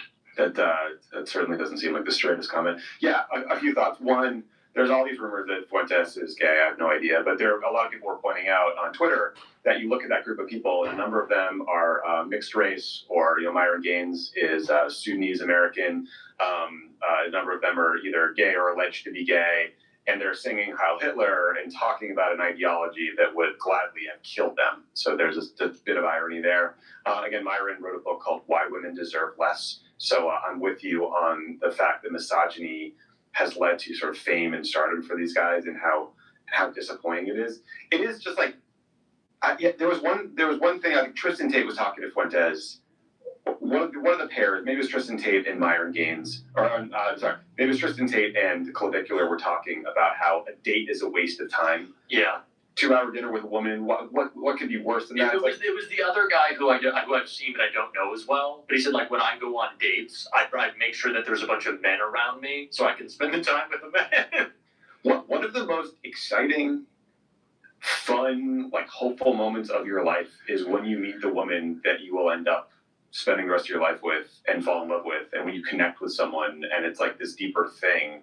And like I got my guy friends too. Like I'm excited to bro out this weekend to watch the Pats, but it's just like it sounds so pathetic and like that's where actually Fuentes. Look, he's awful, right? But he, you'll see clips of him. He can be really funny. He can talk shit about Republicans in ways that I think are spot on and accurate. It's when he starts talking about relationships with women that he couldn't. Like he learns a lot of things in books and distorts them and gets it wrong, and it leads to disgusting anti-Semitism and questioning of the Holocaust and all that stuff. But when he talks about women, he has no experience to draw from, so he just sounds like a little baby. Like he's a Goodwill Hunting incel. He is not. I think that's the most apt Fuentes. Like, but he does seem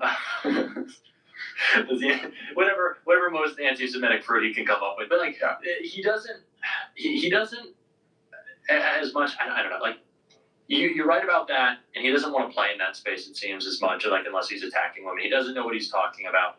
But also at the same time, he's very good at like, to use the terminology, like despair maxing. And it's why it's so interesting to me that like you see all of these people of different mixed racial backgrounds hanging out, because a big target, at least at the beginning of this year, was certainly like, you observe this as a trend online being like, if you're an Indian guy, like it's done, like no one wants to be with you. This is something that I saw like very prevalent in these right-wing spaces. And it also feeds into those people kind of wanting to join the coalition that is like mean to them, but like gives them some place. It's a very weird phenomenon that they tell these guys, like, you are too ugly to like do anything and no one cares about you, so you should just watch my stream. Like that's kind of how you sell the audience. I feel like when people talk about, the ways that social media alienates, they speak in broad terms about algorithms, but kind of forget that there is the phenomena of creators, and it's like it's a men and women thing. I think it's more overtly men saying that like women are terrible, but then you also see kind of a phenomenon of some girls online saying like, oh, you shouldn't go out, cancel plans, this kind of like self-help in the way of isolation. And it's just been incredibly damaging for my generation, aside the fact that like we can't afford to go out, but that is kind of what they want you to buy. And I think that's kind of a rightward shift. Hey, Magdo. I think the lines is gone. Yeah, do you have thoughts on that you've observed of your friends in my demo? I don't know how many you have, but no, I think it's a really interesting observation. I mean, the isolation strips away any sense of community and empathy and thought you might have of others and their well-being and what you might want for them. And there is this elevation of, ephemeral things like looks and wealth and status. And it's really disappointing because those, Donald Trump is the peak of that, right? Like he's a quote unquote billionaire and that's like the only thing he's known for being. But it's so sad because, hey, clavicular, like I hate to tell it to you, buddy, but you're going to be ugly one day. Like we all are. And then we're going to die. And so the relationship you form. Yeah, sorry, man. Like I'm fucking, I got 2 kids now. I feel like I haven't slept and I'm dying inside, but so it comes for all of us. And I don't know, you can stream all day if you want. It just seems like a pretty broken lifestyle. Yeah, and they're certainly like very intentional in it though, in their goal. One of those conversations that was caught was like Tate talking about how we've shifted the Overton window. Things have changed so much. Do you think there's a version of this on the left that we kind of need? My grand theory in politics is that it's a giant pendulum and it swings one way, then it swings back. And I hope that clips like this and moments like now when we're like talking about dating Greenland instead of helping people, afford a house, are part of a process of that giant pendulum swinging back. And maybe it will be a moment where we'll look back and be like, oh my God, remember when those losers from Miami and, Trump was at Davos and maybe that was like peak awful. It's wishful thinking, but I hope. Yeah. Speaking of Davos, I want to close on this because I know you had some podcasting to do. I'm keeping you because I'm making sure your video doesn't compete with mine because that's what's important right now. But Newsom, I think, did a pretty good job. I don't know if you saw, but he was doing something at a U.S. pavilion, like the U.S. pavilion there. He was going to do some roundtable conversation with Forbes, and they blocked his entrance. Oh, really? That's awesome. They kept him out after he was mocking Trump.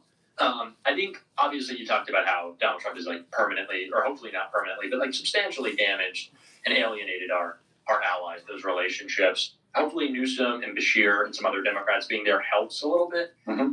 Like, do you think he's successful in this role that he's kind of established for himself? Do you think this is to his benefit being there? I mean, like, it's good attention, but do you think he's playing this role well?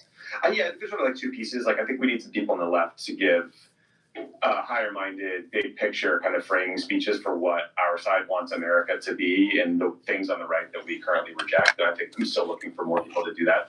But I think like no one has more successfully injected himself into the conversation and benefited in terms of standing with the Democratic Party than Gavin Newsom. And some of it is like the tweets and the trolling and the fun stuff that, you know, we've kind of been laughing about for 6 months. Yeah. But Gavin also went down to Brazil for the COP climate forum and was one of the only progressive reps there from the United States. I think it's actually useful for him to be in Davos here and kind of like, he was in the room when Trump was speaking and then able to push back in real time. I think it makes him look like he's a fighter and he's not, you know, afraid of Donald Trump, and he's willing to get in his face and advance a message, and just kind of like being there means something. Look, Davos is like the circle jerks of all circle jerks. Like those 7 guys in Miami would fit in, you know, great at Davos because I think that's what apparently they do, just goon all day. But I think good for Gavin for getting out there. That's where I was trying to go before I swerved for a joke. Goon all day. That's great. You spurring me on to one more thing. I think there's no out time on this. I think we can just talk. Who was it who talked to Pete a couple of months ago? Fabro for Positive America, yeah. Who asked thoughts on, do you think genocide's bad? And he gave the rambling nonsense answer. Gavin's answer was a little more definitive, and I don't think that this is legally a genocide. I think genocide scholars, I think the UN would care to differ when he's talking about Gaza. Do you think the implications of that are going to be as bad as they were for Pete? Pete kind of went away. It felt like after that for a while, it just wasn't in the public sphere. Do you think people move on from that as quickly? I was pretty pissed with that answer. I talked about it on the show. Yeah, that has long-term implications, or do you think he can like work his way out of that and change his answer? I personally think that the party has moved very far to the left on U.S. policy towards Israel. I think there will certainly be a lot of people that draw a line at saying genocide and making that a determination. Like, you know, that is a international legal standard that requires an understanding of the intent of the individual, like the party involved. And there's a big case at the International Court of Justice right now that will determine ultimately, or that will adjudicate whether or not it was a genocide. I think that will be important and a part of the conversation. And I think you can also be critical of the Israeli government without saying genocide. Like there's just absolutely no doubt there were war crimes committed. There's absolutely no doubt that civilians were killed in ways that were totally disproportionate, that the war dragged on long past its military purpose.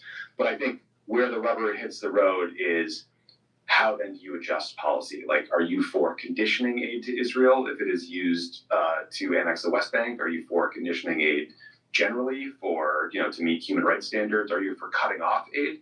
Like, where do you stand on that? What about the U.S. just constantly vetoing efforts of the United Nations to criticize Israel? Was that something you're going to do? So there's a number of like policy areas where I think this will be a bigger deal. I think it will still be an issue that animates the left. I think some people will be bothered by Gavin's answer, but I'm trying to remember what Pete said. I think Pete's challenge was more that he said nothing. He said wishy-washy. And I think that was bigger challenge. At least Gavin was like, no, I don't think it. Yeah. Yeah, I think the thing with Gavin is just like the kind of the internet persona needs to fit how he sounds and where he is. I think sometimes you can do that. When I had him, we did like an hour, and sometimes it took a minute or two for him to get to the full forcefulness of an answer. And I think he will move on that as we get a little closer. Obviously, the guy's running, but it'll be interesting to see how he wants to play kind of that both side of how the trolling fits into like a comprehensive view of what accountability looks like. We're going to the kitchen, y'all. It's time for me to issues. It's something that we'll talk about in a later episode. go in my kitchen because I'm getting hungry, y'all. I'm getting hungry. I was gonna do a movie, but tonight, my tablet is on 0. So let's get all set up here.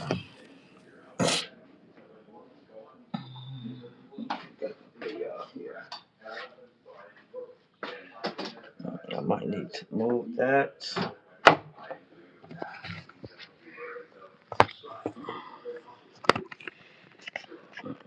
Let's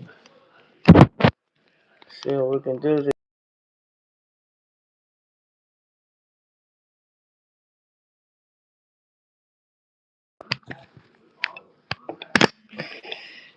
Okay.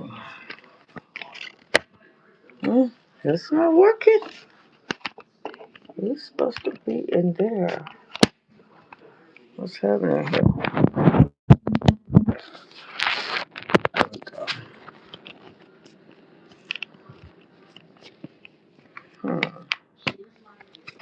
Don't like that cord right there, huh?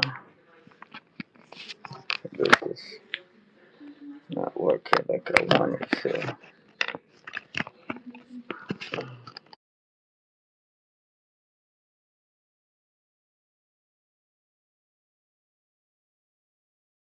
That's it.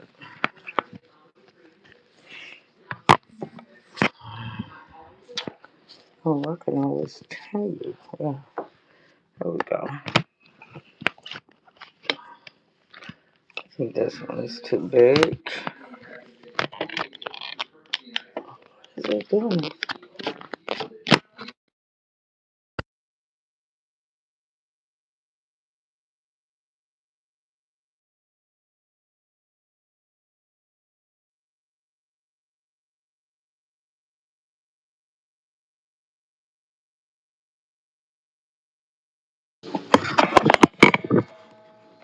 All right, how much time we good on here? I know what we gotta do, y'all.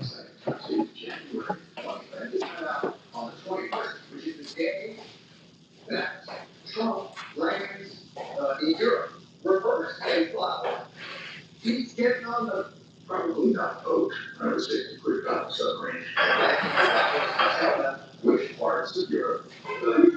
The Richmond sampling of all of Europe and what he would be putting in his book and taking back to that. That was up to two really just fascinating experts on there as it relates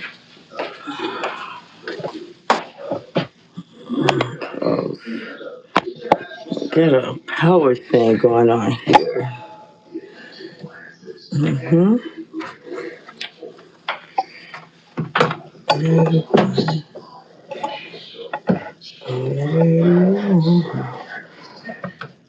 Okay.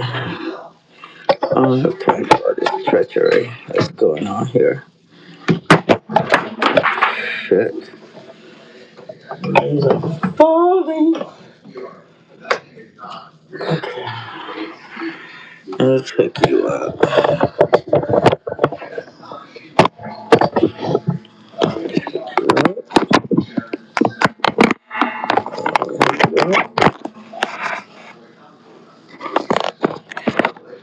Is that cool?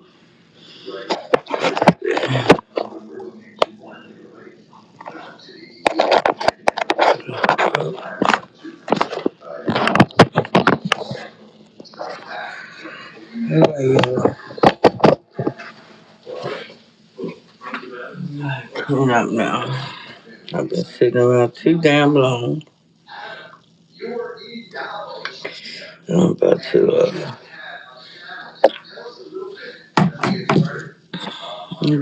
play this documentary. It's called Hollywood Demons. And we're gonna see what's what. See if I can let y'all see about it.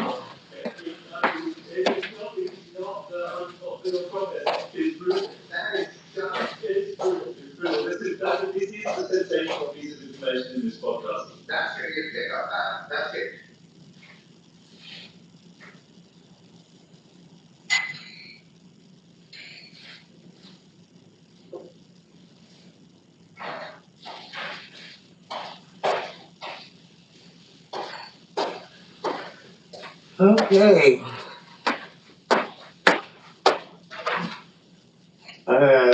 Some dishes to clean up, y'all. And I got Do I need you to, here we go.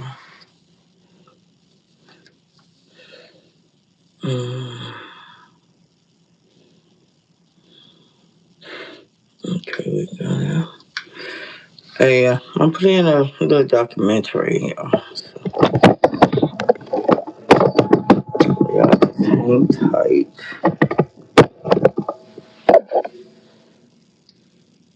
Who is Stephen Collins? Stephen Collins, to me, is not only one of the finest actors, but one of the finest human beings in Hollywood. Stephen Collins has long been one of Hollywood's business actors. Do you remember the time when you met him? I only met him in casting. What was it like? He was exactly who I thought he would be. He was a father figure on the set. The last 8 months, Seventh Heaven's been the top-rated show on the WB. It just showed me what I wanted to be when I came to being a professional actor, and how you treat people and how you present yourself too. That's why it was even more of a shock to hear, what ended up happening. Stephen Collins was America's father. However, the lives you're watching on TV could not be less real. I can't say that working on Seventh Heaven was a very pleasant experience for me. The fact that he was on a show with a bunch of children really concerned me. Another girl. I've never told this story. Are you okay telling it? I need people to hear this. I can't put it up. Are rarely just black and white. The shades of gray are where the story is. Sometimes the biggest monsters have the prettiest faces. Some girls all together. One down here on the left. Thank you very much. For sure.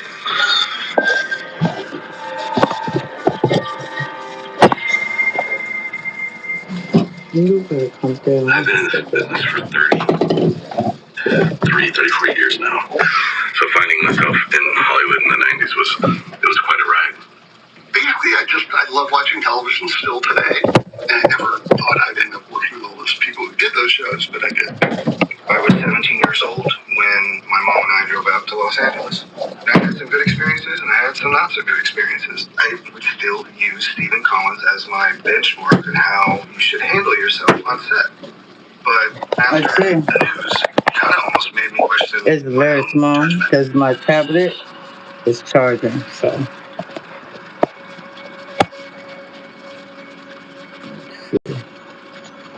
Oh, y'all can't see it.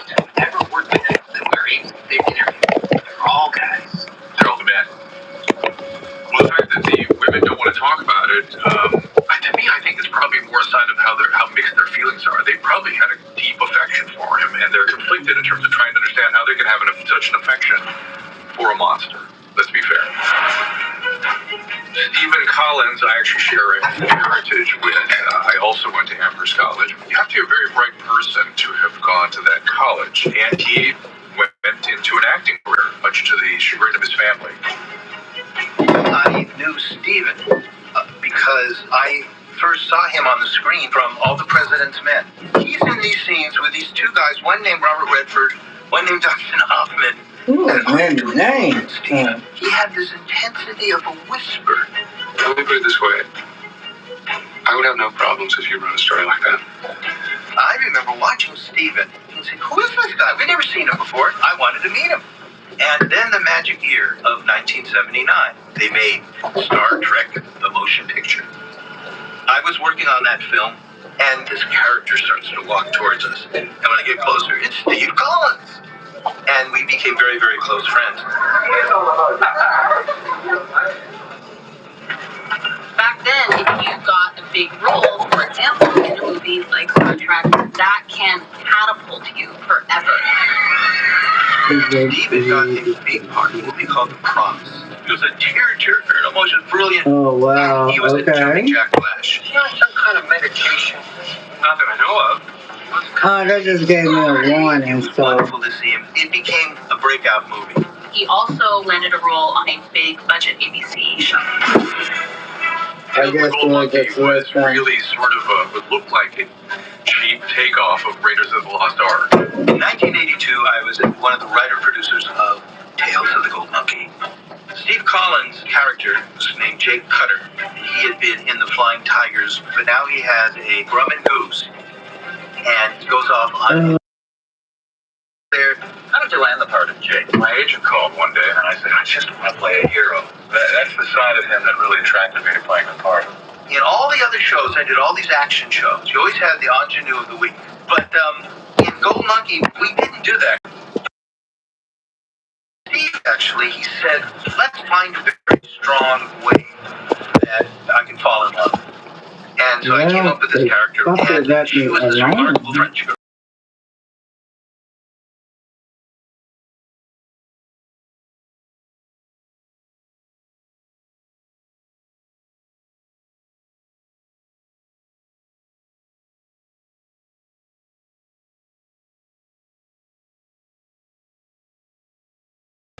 Alright, For me, I'm afraid of a compliment to his waist.